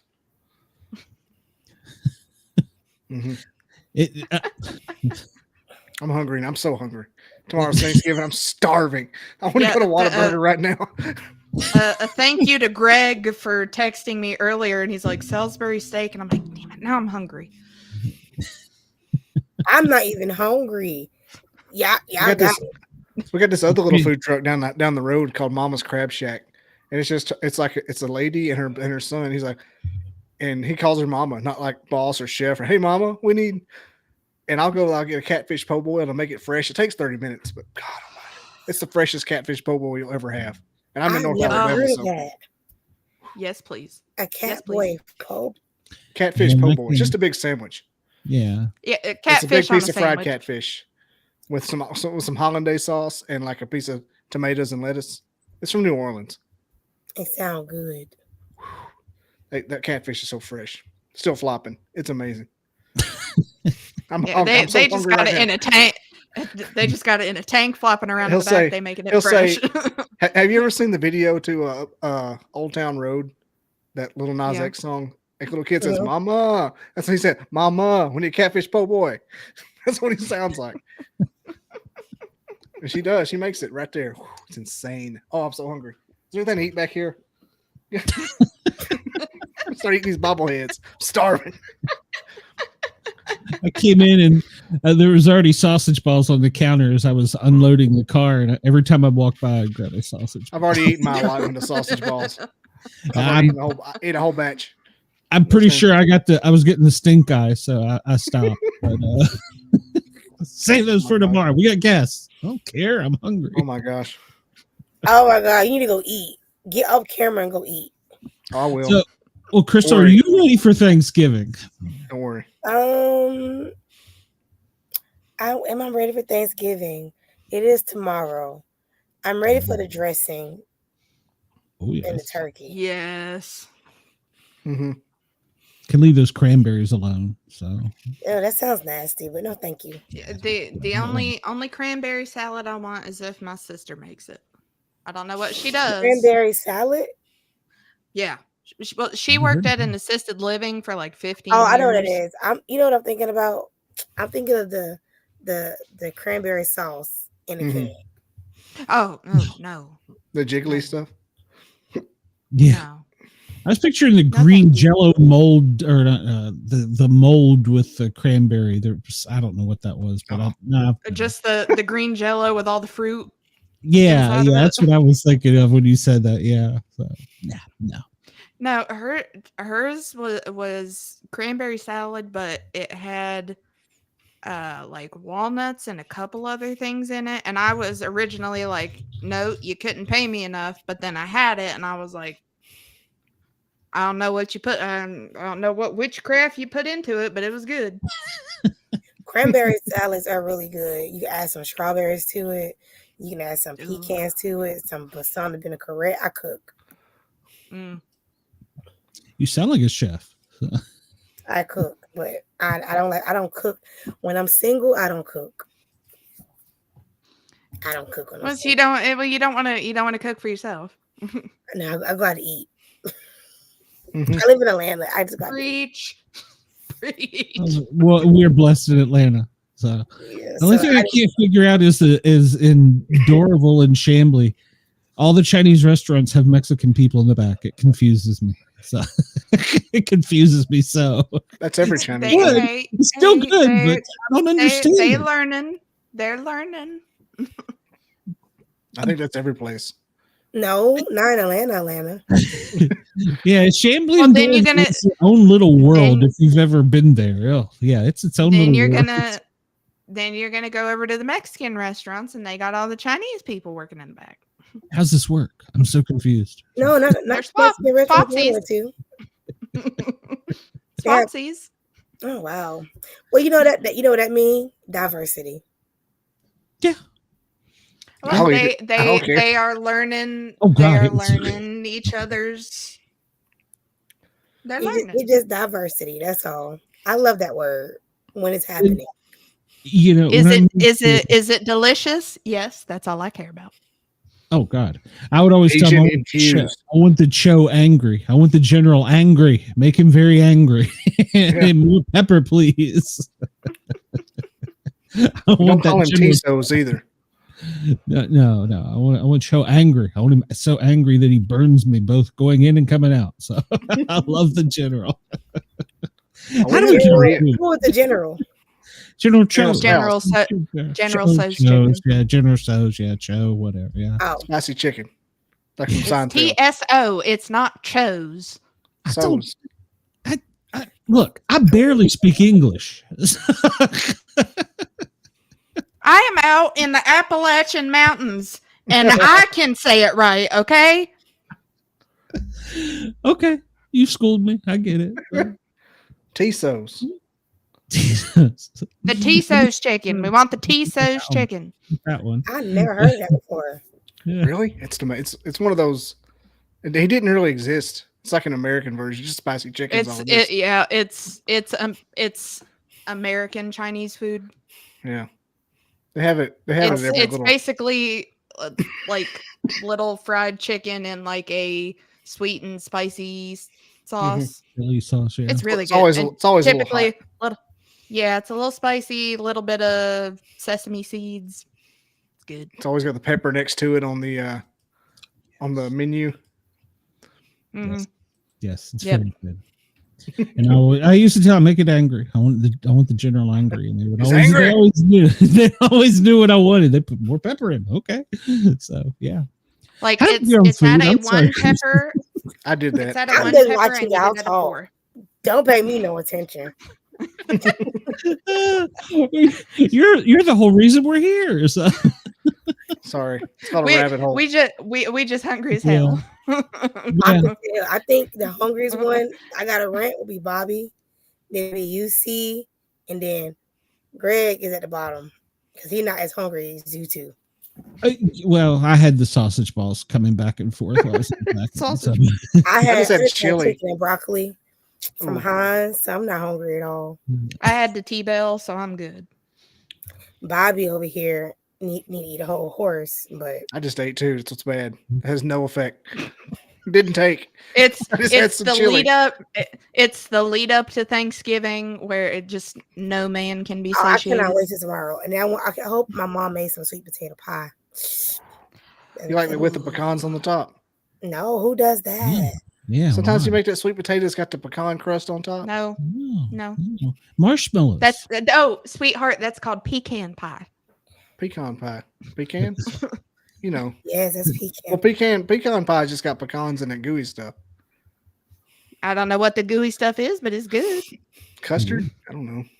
I don't know what I've it is, never but seen a it's sweet good. potato pie with pine. Whatever you just said, pecans on top. Yeah, it has like I a haven't crust either. on it. It's like sweet potatoes with like a crust. It's like a casserole crust on No. top. No, What? Sweet never- potatoes at the it's bottom. that's the Alabama sweet potato pie. Apparently, Sweet potato pie and shut my mouth. It's got to have marshmallows on it. That's the way I love Yeah. my sweet- Marshmallows. Mm, Oh, I don't yeah. like Sometimes they do marshmallows roast on it marshmallows either. on top. Yeah. We have both of those. Now that's on the sweet potato casserole, but not Yeah, on casserole. the pie. Not on the pie. Casserole's what I'm talking about. Not on the pie. Okay. Now I Eat- really like eat sweet the potato cook. pie because it is the next closest thing to pumpkin pie to me. So if we don't You got like the pumpkin pumpkin pie, we pie? get the sweet. Oh, I like both of them, but I think sweet potato pie tastes very similar to pumpkin pie. So if there isn't any pumpkin pie, I'm like, just give me the whole sweet potato pie. I'm good. There's no pumpkin pie. I'm flipping tables. Pumpkin pie. No, I don't. I'm sorry. I don't eat pumpkin pie. I want to eat sweet pie. I go so Oh. crazy on pumpkin pie, it ain't funny.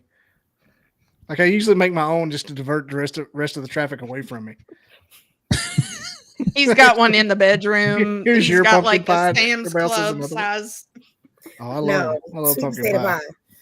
Greg, what do you sweet potato pie or pumpkin pie? No pumpkin.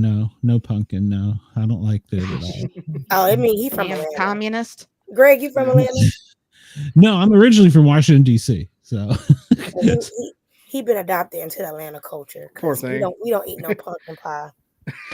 Well, the only okay. thing Well, they're then good for is like putting in the slingshot at the end of Halloween and seeing how far you can throw them. That's all. Trebuchet?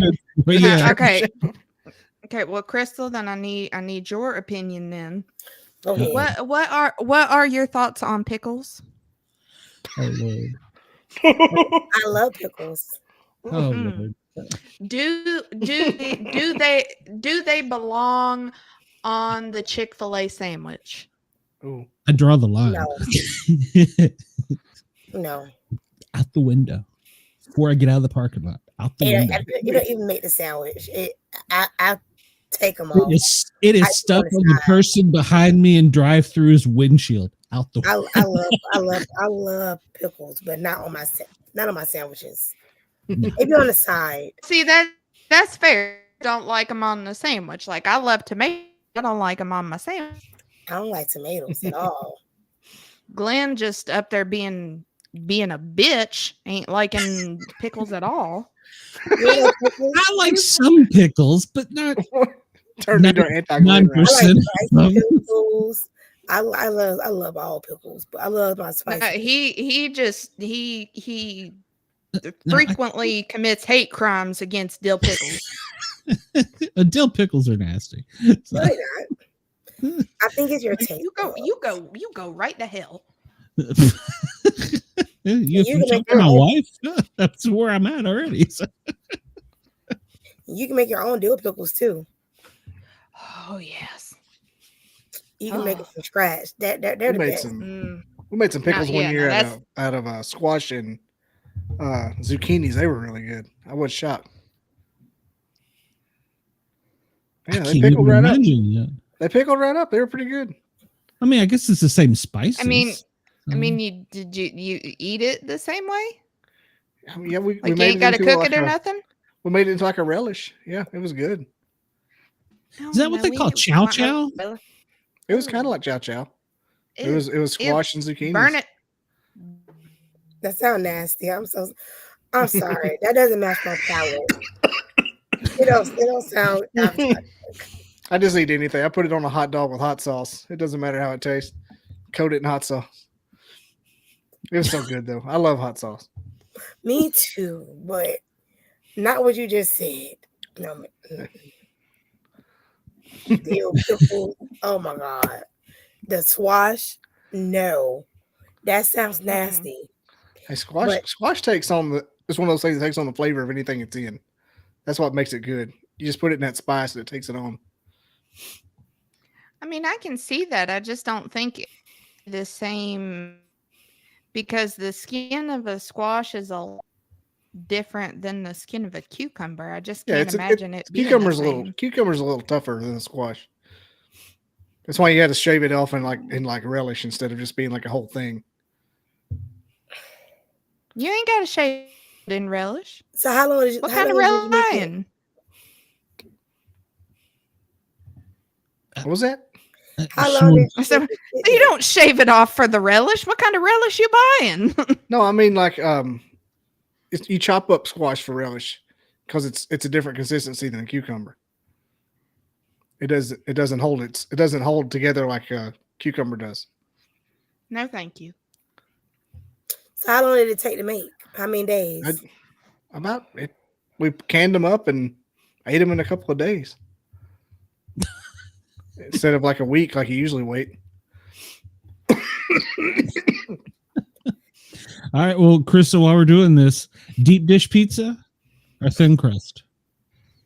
Deep dish. Okay.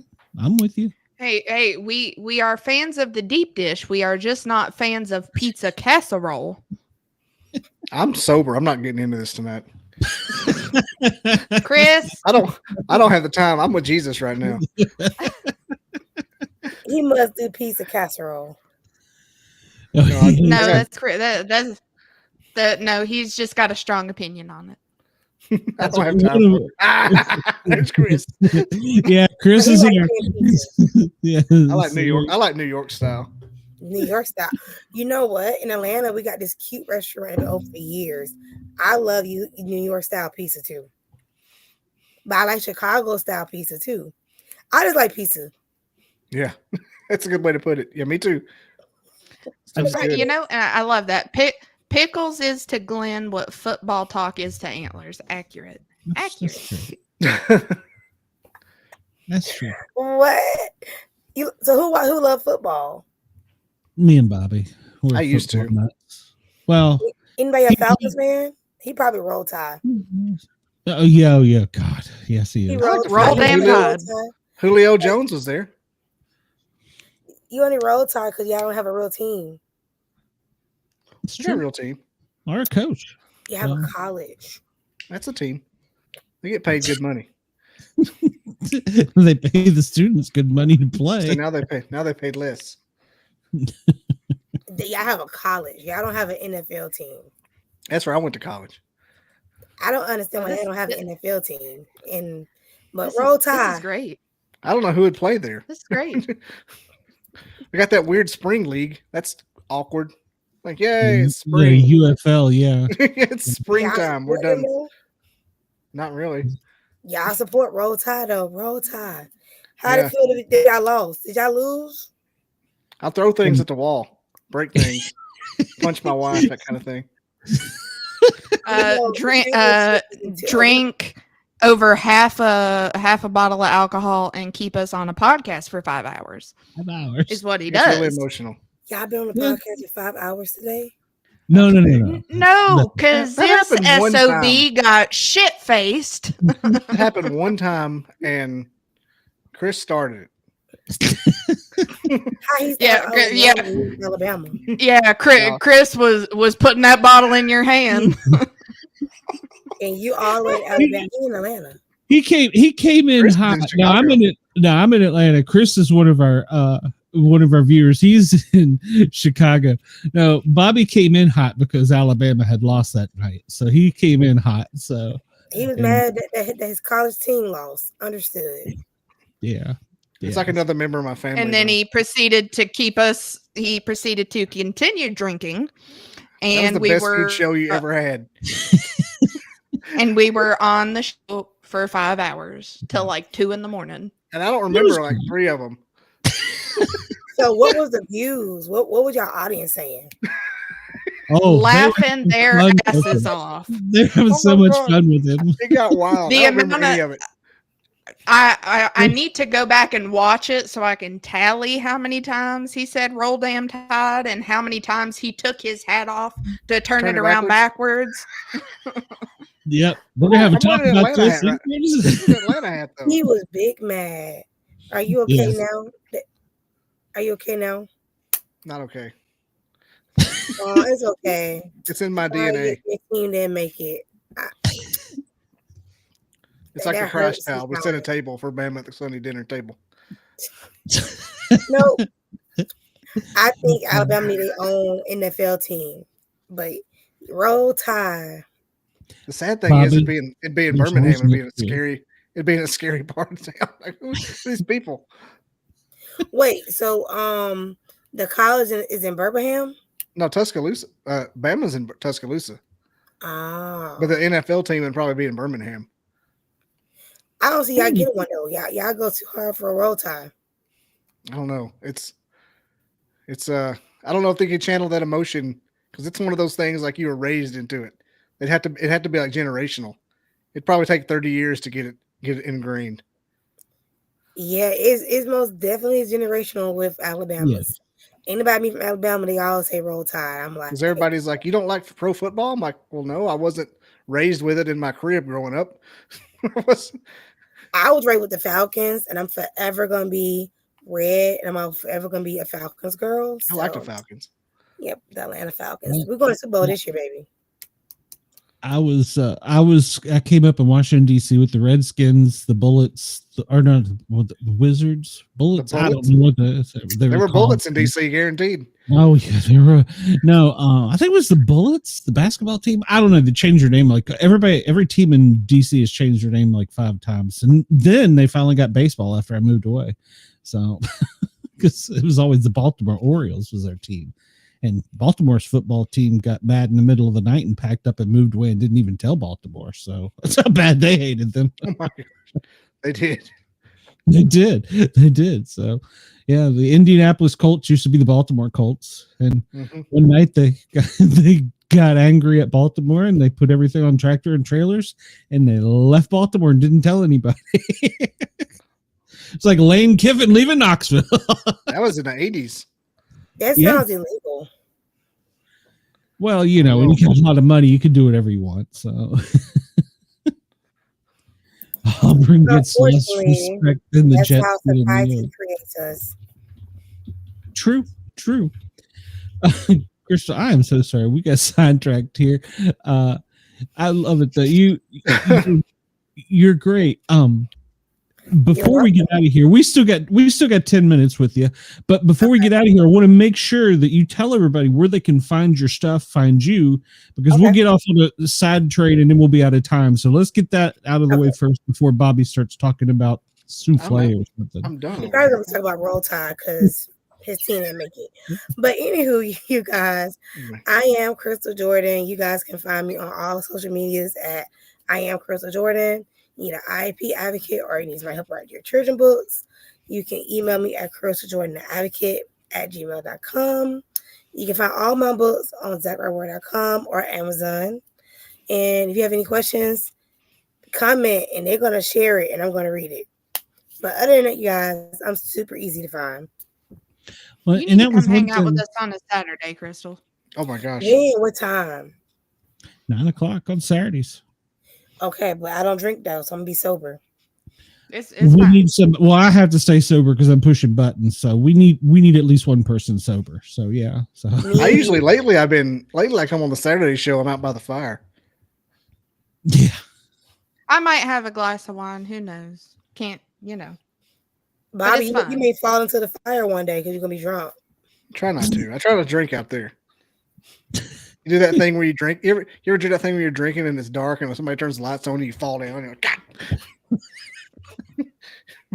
been drinking for 3 hours in the dark. And you walk into the house and you fall. You might be a redneck.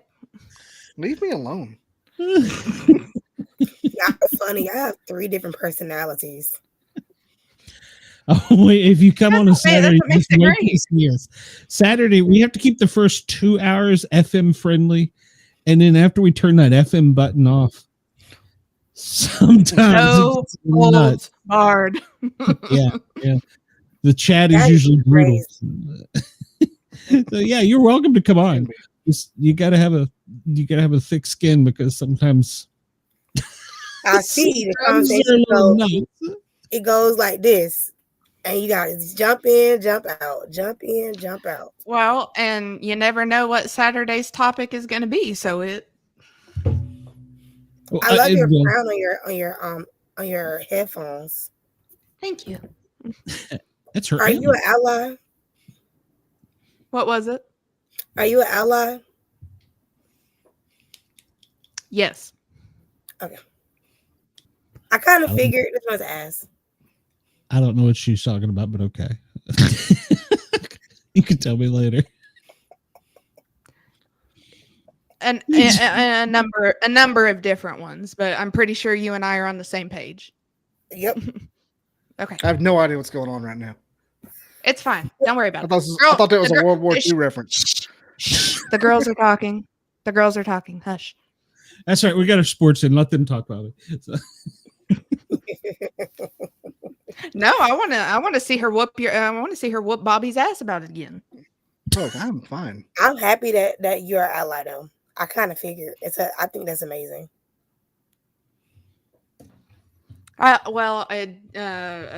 Various different allies for various different things, but I myself also have a disability, so I'm very passionate about it. Yes. I love that. We need more of that. That's why I say acceptance is important. More than awareness. Because awareness, you can be aware, but after awareness, what's the next step? So I love that. Yeah, I mean, you can be aware all you want, but if you don't, you can be an asshole. You can be aware and be rude. You can be aware and be mean to especially these people or people that's autistic. But I kind of figured, but I wanted to ask respectfully. That's all. Oh yeah. You're welcome. Yeah, I mean, like I said, I worked with several of them for many years, and I get it on their end, and I get the biases that I've received. So I get it. I get it from the different angles. It makes sense. And when I said the word ally, Greg, I was asking her ally. That means she supports special needs people or Oh, autistic people, or she can be okay. on the spectrum, or whatever the case may be. Like I'm essentially I'm an ally. I'm an ally myself. Okay. Now, Okay. I'm an ally with my own separate disability. I'm not on the spectrum, but I grew up with my childhood best friend's brother.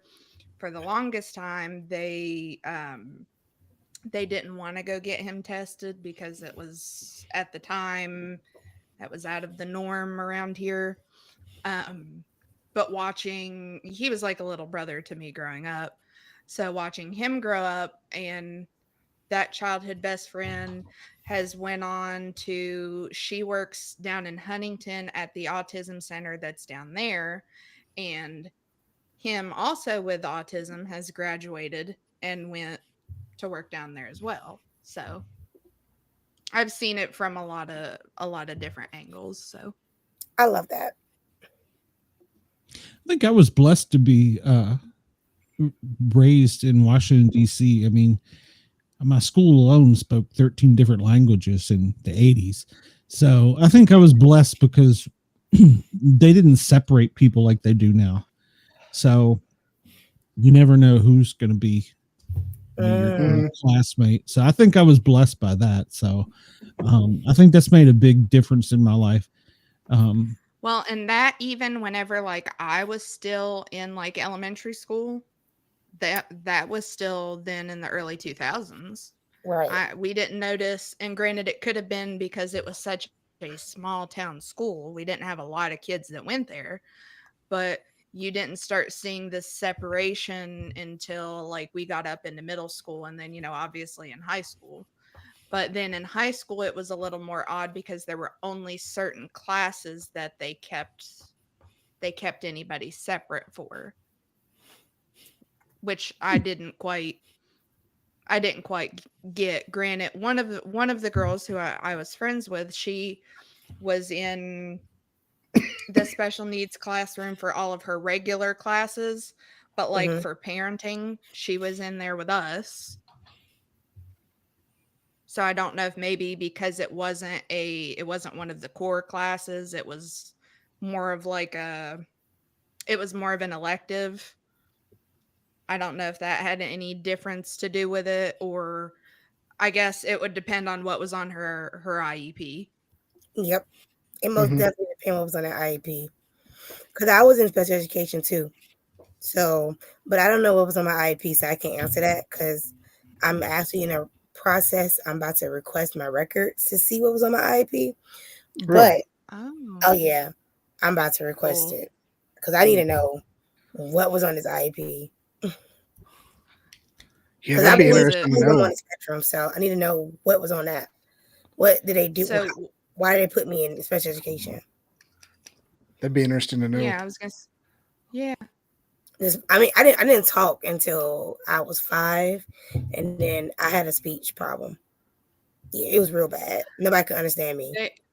They thought something similar of my youngest niece, because up till the time that she was about 3, she was more just communicative through like just her noises.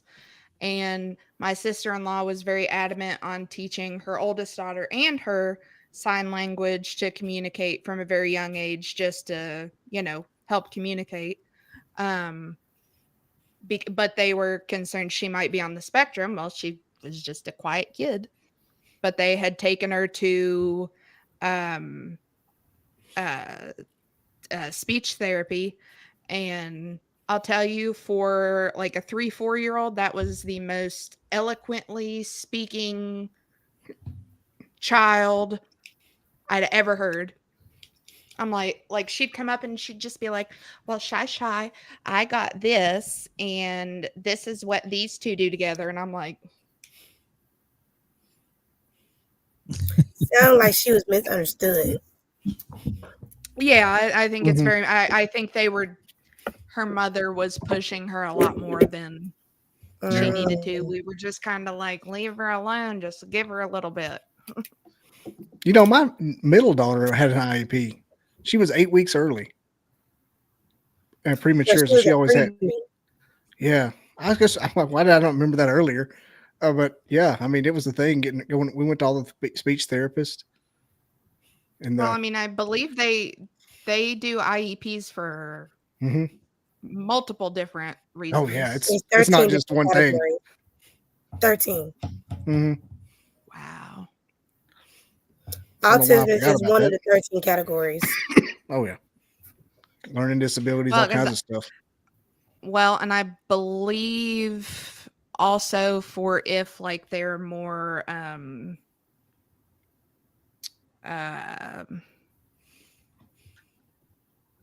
I can't think of the word. If they're more of a disruptive kid in class and they get in trouble a lot, I saw like during middle school a lot of them have. You're IEPs talking about kids that have behavior issues. Yeah. I don't believe that them having an IEP is proper for them. Mm-mm. But then again, they do need a behavior plan. But then I think that's probably more of like a Band-Aid of it's a lot. It's a lot. Yeah. I don't believe in putting kids in an IEP system because they have challenging behavior that as teachers have not figured out how to communicate with their kid or their mom, because it can be something else going on in this at home and this child is communicating, but you just don't know it. I had a friend who was under all that and he just had issues at home. He had a crappy home life. And they showing out at school because they want attention. And the right person, see, that's bad and good, because if in the schools, if you have one ally, if every kid had one ally in the school, that would help. But they don't have nobody that opens them up to so many negative things. So yeah. And I had an ex in high school who was very similar, and like he had a science teacher that like pulled me aside and he was like, "You've got to keep him out of trouble. He's a good kid." Because he was also the detention teacher, so I'm like, yeah, we're working on it. We're working on it. That's crazy. Because he's like, I'm only limited to so much I can do. I don't want to keep seeing him in detention. He's a good kid. He's got potential. And I'm like, I can fix it. It's fine. I've got it. Oh, that's where the dating problems came in there, because we can't fix everything. Tell me about it. Tell me about it. That's a whole nother show. It is. Yeah. IEP After Dark. Go ahead. Yeah, there we go. It's your new podcast, IEP After Dark. You said IEP After Dark. I'm weak. Crystal, we've kept you here a little bit longer than I meant to. I am so glad. Yeah, we got to go see Bobby. I am so glad you chose to come over. And seriously, if you want to come out on a Saturday, Cheyenne will send you the link. I'll send you the link. Somebody can send you the link, and you can come on and just join in and have. We'll find you on the Facebook. Yeah. No, thank you for coming. Thank you for coming. Mm-hmm. Yes, thank you. And you make sure that you have a great Thanksgiving, and we will keep in touch, and I will try and get you on a Saturday here, or Cheyenne, one of the two of us will. Okay, amazing. Send me the link for this episode, and thank you so much for having me. Okay. Yep. Great time. Thank you, Crystal. Have a great night. We'll talk to you soon. Good night. Yeah, I'm going to bed. Good night. Bye. I need to be in bed, but I still got a radio show to do. I've got a great story for you. All right. Well, we'll do that in a bit. That was a great show tonight. It really was. Yeah. So, Bobby, I'm glad you showed up. I miss seeing you every now and then. So yeah, I'm busy. Yeah, I know you're a busy man. So I like the Wednesday shows. They always have more direct content. Yeah, well, the They have a subject. Saturdays are meant to be lighthearted. So, the Saturdays is where we let our hair down and just kind of. But the day before Thanksgiving, I got nothing to do. I got to do something. Just give me that link. I got to talk to somebody. What was in the email? That's why I sent it to you in the email. So. Oh, was it? I know I get those. I always check the links. That's where I had to go find it. Yeah, it was in the links. I sent it in case I didn't get home in time to get everything set up. And so I think that was my next check. If I hadn't got it in the message. Yeah, it was. I try and put it there. Oh, there it is. Look at there. Right there. Cheyenne, what is your plans for Thanksgiving tomorrow? Throw some stuff together here and watch a movie. Okay. Bobby, you having family over or? Oh no, I go back to my family's place. Go back home. Okay. How far is home? 40 minutes. That's not bad. That's not bad. Yeah, I basically live like where I'm from. Because The other side of the holler. Do what? The other side of the holler. Yeah, like Scottsboro is in Scottsboro. And you drive 45 minutes to my house. Okay. 50. Yeah, it's big.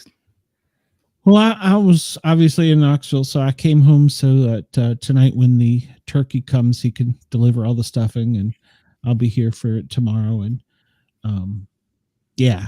So I think tomorrow is just going to be us and the grand boy, and then I think they're going to go Saturday to the other grandparents' house and do Thanksgiving there. So they get turkey multiple times. So. Yeah, we got a Thanksgiving dinner on Friday at my in-laws. And my in-laws are also coming tomorrow to my family's place, so it's going to be like a double whammy.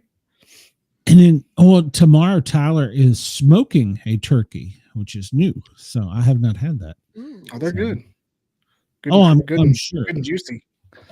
I'm sure. So I can't wait. He said it's got to be in there for like 12 hours or something. So some long That's time. A much. Well, I don't. That may not be exact, but it was a long time. I know that. Yeah, I mean, it's 4 or 5 at least. Is it okay? Yeah, because he said he's getting up at like 6 a.m. to make sure gets all done right. I don't know. Well, here in Atlanta, we're going to get thunderstorms tonight, so we're not going to get any of the snow. I know a large portion of the Northeast is going to get snow, so you're gonna be in that, Cheyenne? Are you getting snow? I heard something about a little bit tomorrow evening, and then but I don't know if it'll get cold enough because we did get the big snow that came through, but then it warmed up again Monday into yesterday, and now it's raining, so I don't know if it'll actually get cold enough again to. Gotcha. It flurried out on us right now. Yeah, I need to check it out. So it flurried in Knoxville. What was it, Saturday? I guess it was pretty, but it didn't even stick on the ground. I mean, you couldn't. It was just wet once it hit the ground. It was pretty, but yeah. Well, I am going to do that tomorrow. I'm going to sit around and eat and watch football. There's lots of football on tomorrow. Detroit, yeah, they're undefeated. No, they're not undefeated. They're but they got a winning record. They've won like 10 games or something. I don't know. They won a lot. So yeah, that is going to be my plans. I got to do the radio show tonight. I was hoping to get home and do it earlier, but traffic didn't work out for me. So I just got to make sure to eat something tonight before I go to bed. And then not eat anything till tomorrow. And starve yourself the rest of the time. Mm-hmm. Yeah, I think I've done it for tonight. I don't think I'm gonna have anything else till tomorrow. So I can't wait to have the deviled eggs. Gotta watch the parade tomorrow. Yeah, I thought they took it off the TV. I didn't think it was on TV. They usually is. I got a friend up there. I can't wait. I'm pretty sure they said this year it wasn't going to be on television. I might want to check. It has been like every year for forever. The Macy's parade not on television? I'm pretty sure I heard that somewhere. I don't know. I could be wrong, but well, this is going to be the first year Rudolph the Red-Nosed Reindeer is on TV in like 50 some years. So Why? I don't know. Is it racist? It's racist, isn't it? I knew it. Probably. Might be. So might be. I don't know. I'm not an executive. I think it's actually been moved to Apple TV, so it's not on like regular TV. So I think that's what it is, but I don't know. It's going to be on something. Oh, it's always on something. Well, didn't the Great Pumpkin get moved to one of the Netflix or Hulu or something? It wasn't put on CBS. Oh, I'm sure it's always on some kind of channel. It's got to be like on ABC. ABC's the one that does like all the Halloween movies up until. I don't think so, but I don't know. But yeah, so I'm gonna watch TV and eat and watch some more TV and then eat some more. So anybody that's hung with us, I will be doing the Thin Line Rock Station from 10 until 2 tomorrow. So you can go over to www.the Thin Rock Station and check me out there spinning some records. And there's some rumors there may be some Christmas music. I don't know. So could be. So let's do it. Yeah. Well, I set my request list in for Christmas music, so I'm excited. So, well, I'm only excited to play it. I'm not really excited to hear Christmas music. So, well, you don't got to listen to that much of it. Well, no, I mean, I'm not ready for the full 24/7 Christmas music. You know, that started at Halloween. I was confused. So, but yeah, but I'll get more festive as it gets colder, I guess. So, and I'll be back in Knoxville in 2 weeks. So, yeah. I thought about watching Chevy Chase tonight. We ended up watching the Santa Claus. We might watch the Santa Claus. We might watch the Santa Claus tonight. We watched Chevy Chase this past weekend. That's one of those movies I watch throughout the year, though. That's the thing. In back August, I'm watching it. I love that movie. It's when you can. So we do have a very extensive list of guests. You will be shocked in December. A guest I have 2 hours of this guest. I'm just going to throw it out. Oh my God. It's as long as his clientele lasts.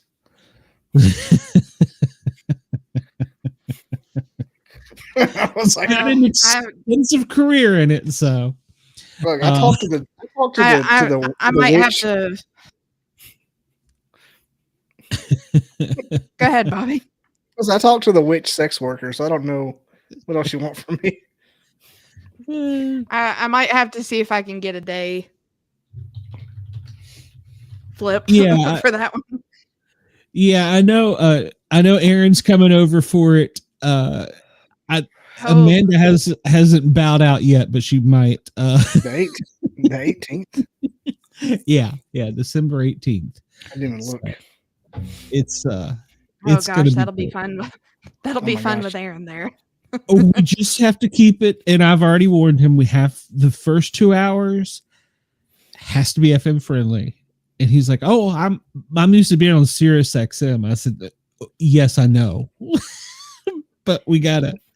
I said, "We can bend the rules, but we can't break the rules." So, and then he sent me a list of words, and I was like, "Nope, can't say those." Out of a lot of shows, I look forward to a lot of shows. That one I'm very curious because it's outside of my normal guest. I mean, I've had just a tad. How little? Just a tad. Well, yeah, y'all were a little shocked. So I'd say about 8 inches farther out. Probably more like 12. But yeah, I was gonna say 9 or 10. So, but yeah, it's going to be an interesting show, and make sure everybody's Mark your calendars now. Mark your calendars. December 18th. Be here. Be nice in the chat for the first 2 hours. Yeah. Yeah. Be nice in the chat for the first 2 hours, and after that, it's fair game. So, yeah. I don't even know if I'd say be nice. I'm pretty sure he's used to. Well, yeah. I want to hear more about hepatitis. Hepatitis is one of them.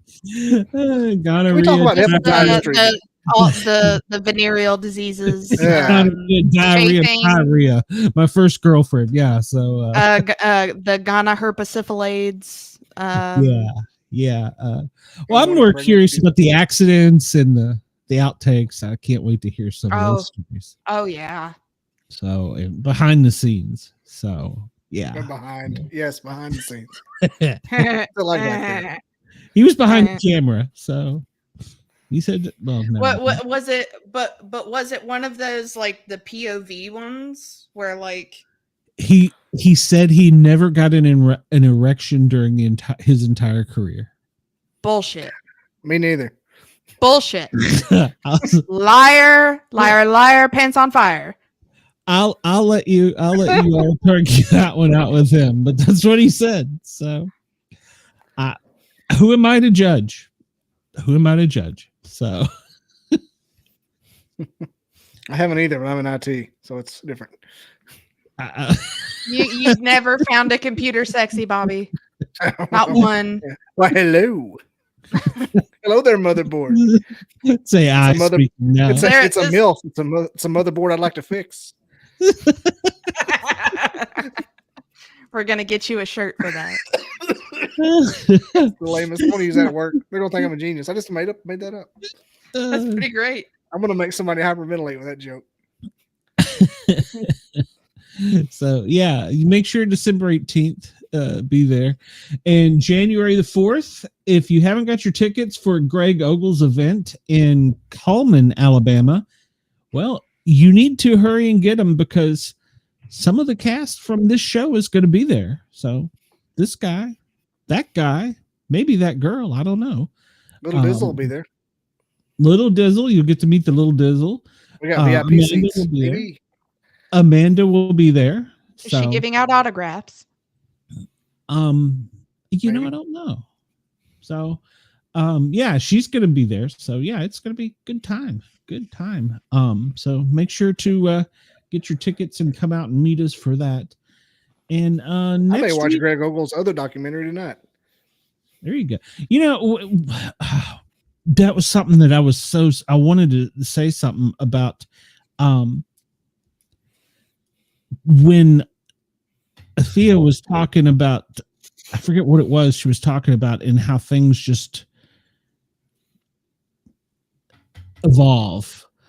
And I, for some reason, and I never do this, I listened to an entire Joe Rogan podcast from Knoxville to here, and it was the one with Bob Laszlo. Great episode. And some of the was it Bob Laszlo or Bob Lazar? Lazar. Okay. That's an old one there. Yeah, oh yeah, it's very old. Yeah. They got very deep on some topics, and they made a lot of sense. And I mean, I know that I think that podcast might have been from 2019, maybe. Oh, yeah, it's older. But, yeah, it's a couple years old. I've listened to it several times. It's a good one. But yeah, that was the first time I heard the whole thing. But to me, anything with Bob Lazar is like, well, I'm working on that as well. But he doesn't do a lot of shows, so I'm working on that. So I got an in. So okay. But yeah, some of the things he's. If I got a flash of titty, I will. Whoa! Not till we get. Wasn't he a pimp? Bob Lazar. He ran a prostitution ring. No, we're talking Google it. about It's the real. No. It's real. It's We're real. No, He's a pimp. this is the one that Oh, I know. yeah. It's the same guy. He had a prostitute. He ran a ring. Well, he's the most unsuspecting I didn't pimp know. I'd ever seen. Yeah. Well- Because Wild Trees was like, I'd like to get one of those girls on here. It's like, for your pimp to be Pablo Czar. Look here, bitch. Where's the money, bitch? That's funny. That's funny. I'll show you where the UFOs are. That's funny. You know, Cheyenne, we might have to reach out to Thea and see if she's available next Wednesday, because I just looked. I don't have a 10 o'clock guest. Okay. Might have to do that. Alethea. But the first guest, Aiden James, is a novelist out of the Appalachia, and he's written several books, but one of his most recent one is about Cades Cove. Kate's Cove. Cades Cove. I mean, what? So next Wednesday, Now I want pancakes. I want to 9 see some deer. So, just don't drink the what you call it. I should bring my Cades Cove moonshine. Don't drink the Kool-Aid. Davy Crockett, whatever it was. There is a scenario that's worse. I have some Fireball from that place. Oh God, no. Don't do it. Save that for the after show on the 14th. On December. 14th or 18th. 18th. If I can even go. It'd be fun though. I can even come. Ah, See what you did there. yeah. Uh-huh. It's a little early in it, Bobby. Oh, oh, premature of you. So, That's how excited he is. That's how it works. it was that motherboard. So It was. everybody, thank you for tuning in, and especially for Thanksgiving Eve. I know everybody's anxiously sitting up tonight looking for the great turkey to come down the chimney and bring whatever the great turkey brings. So Giblets, turkey giblets necks. for all, as long as there's no pickles. Yeah. So There will be. There's no pickles. There will be. In Thanksgiving Not in tradition the of deviled my eggs. Do not put them in the deviled Yes, eggs. they are in the fucking deviled eggs. Okay, That is so Satan. suck That it. is from Satan. Why would you do Those are that? Crunchy deviled eggs.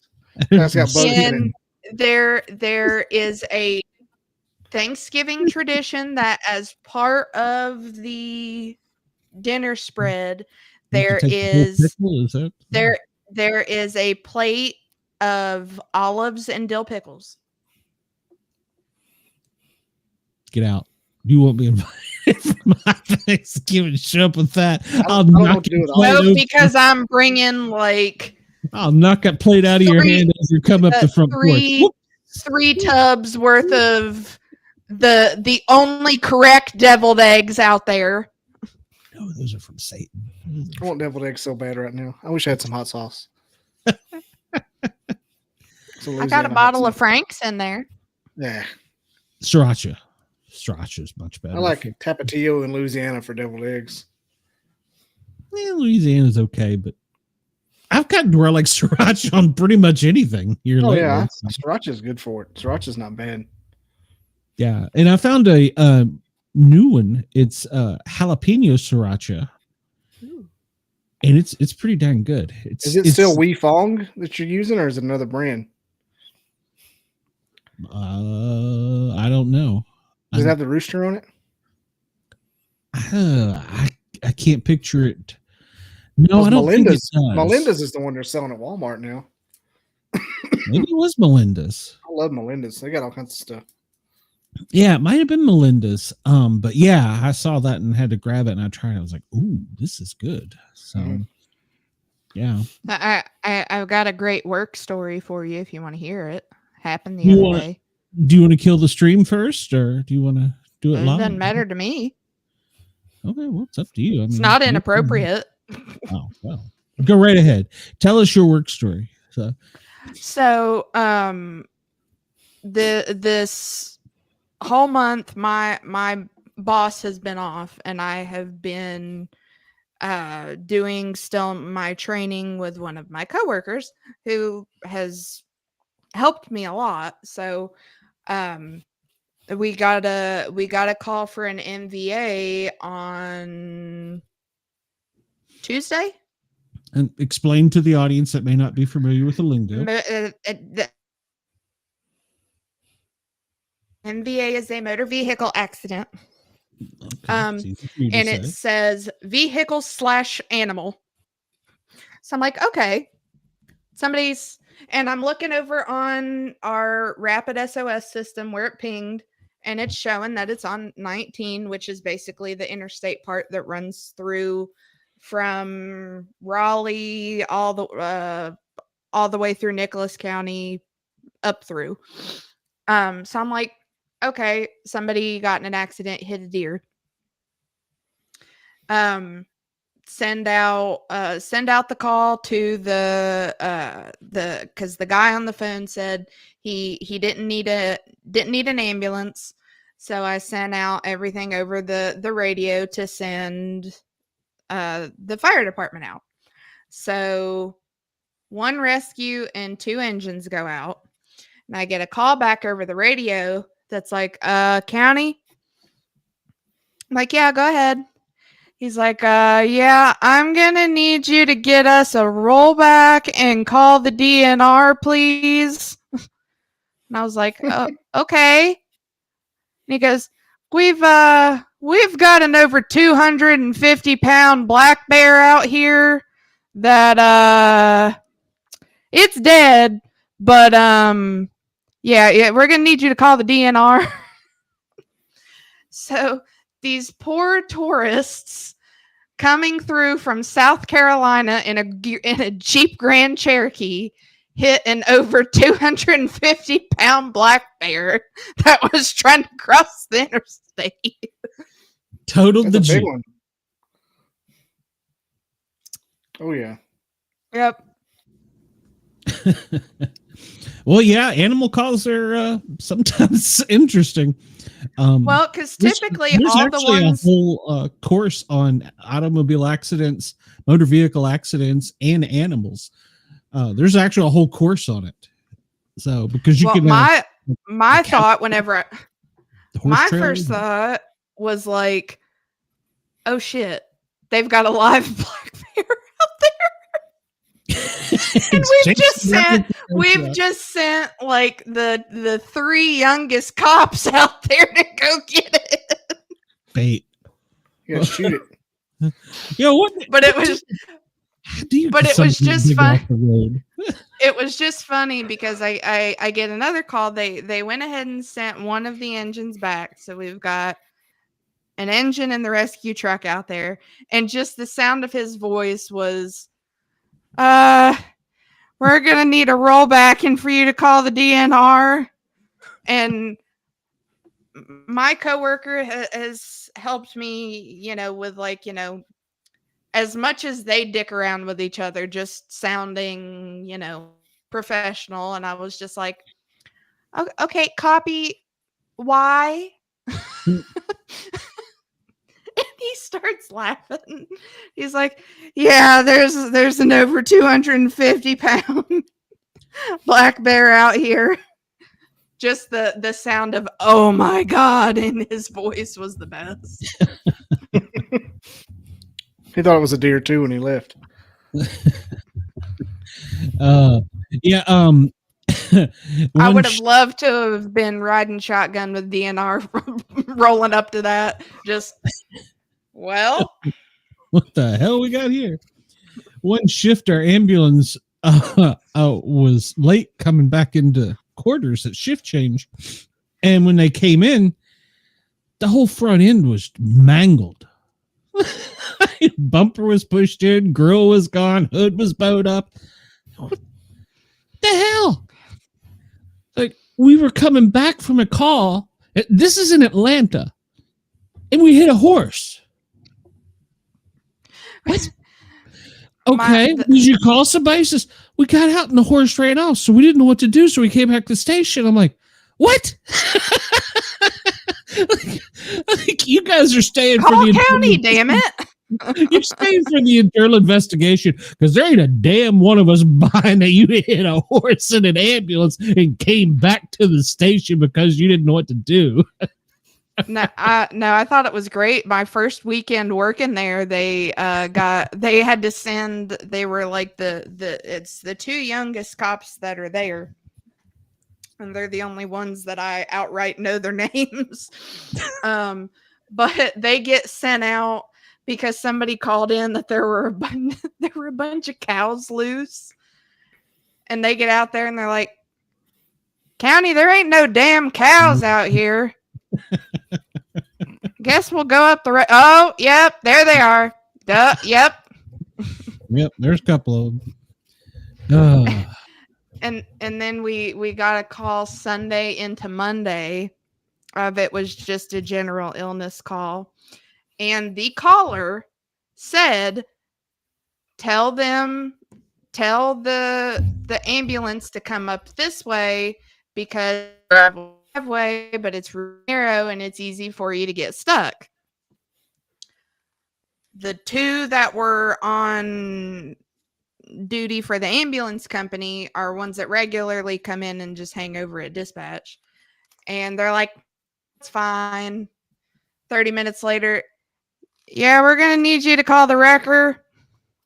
We're like, why? Yeah, we're stuck. We never listen. Yeah. All right. They had to sign some paperwork for that. So, well, they got stuck. Was good, and then here they come rolling into dispatch with food, like, and so we're all just like, so what happened? Story time. They're just like, yeah, we got stuck. We fucking told you were gonna get stuck, dumbasses. Never dispatch. So are you finding you're fitting in there? Oh, I knew that from day one. And you're still loving it? Oh yeah. Good. I'm happy. I just quite so I'm not sure so much my boss yet because he's been off for this whole chunk of time. So me and my other two coworkers, I mean, they pretty get how I am, but I love whenever the cops come rolling in after so long and they come hang out in there, shoot the shit, do whatever. Come eat our pizza. Come in while we're eating dinner. Come eat our pizza. And fuckers. And I'll do something, whatever, and it just the fuck absolutely love it. But there's one lone cop of them that's just like, I'm watching you. He's like, she fits in here. He's like, where? I was walking off and he's like, where are you from again? I'm like, don't worry about it. I ain't from around here. I ain't from these parts. Don't worry about it. Because I had one ask me the other day. He's like, how the hell did you wind up out here? And I was like, I don't see how that's any of your business, sir. This restraining order. I couldn't go in the other county. Well, I have cop friends that I know from the bank over in Fayette County. So when I went to one of my friends' weddings, he was there and he's like, what the fuck? He goes, why didn't you come over here? And I was like, because then I'd have to work with your ass all the time. I got to see enough of these fuckers. I don't know any of their names. I don't want to have to deal with all of y'all that I know. At least I don't know them. There's a lot of truth to that. Yeah. Never work in the county you live in. No, don't do it. Bad mojo. So, well, right. I guess I'm just lucky. I do work in the county I live in, but I still don't know any of them. So I'll just, one of them pulls me over. I'll just be like, I'm the one weird girl that works night shift. Yeah. Don't question me. I'll send you to hell one night. So send you to hell. You don't fuck with night shift. Yeah. So are you off Saturday? Are you free Saturday? Nope. I don't know if Aaron's free either. So my stepdad just had to have open heart surgery, and I Oh, I'm have sorry. tomorrow off. He's good. He's home. Everything's fine.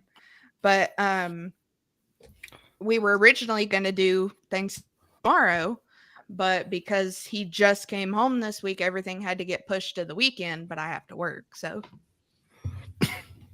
Okay, well, I'm sorry, but that's part of the job. You got to work weekends, so. I don't care. It's nuts. So, yeah, well, some people do, but I'll see. I haven't talked to Erin to see what her schedule is. She's moving, so I haven't nailed her down. So we'll see. We get every other week, so. Yeah, that's what I'm hoping. I can get you and Erin on flip-flopping weekends. So maybe I'll talk Amanda, since she wasn't available tonight, to come over Saturday.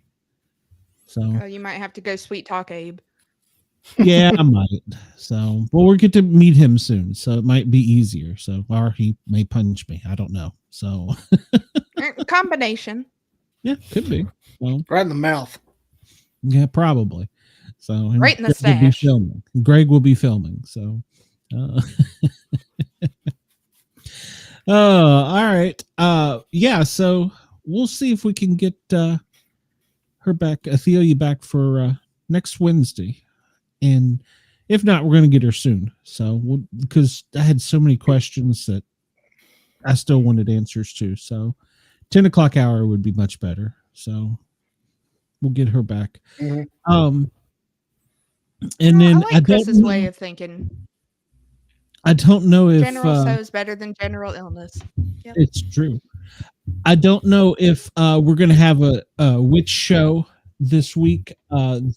There's been some illnesses and stuff, so want to make sure everybody's feeling better, because it sucks to come on the air when you can't talk. So we've all had to do it. So hopefully everybody will be feeling better. So it's stuff going around. It's that time of year. So hopefully we'll get them back together, and then we'll get you next Saturday, not this Saturday, but the following Saturday. And Bobby, we never know when the hell you're going to show up. So nope, you never know. Mood based. You're a innuendo, or I don't know. You're something. An enigma. Enigma. An innuendo. Well, Bobby is. Take your innuendo and general so. show, and that's it. Oh Lord. All right, everybody. Thank you for tuning in. Please remember to hit the thumbs up button, like, follow, share, subscribe, all that good stuff. Hit the up button. Yeah, hit the up button. Hit that one. The up.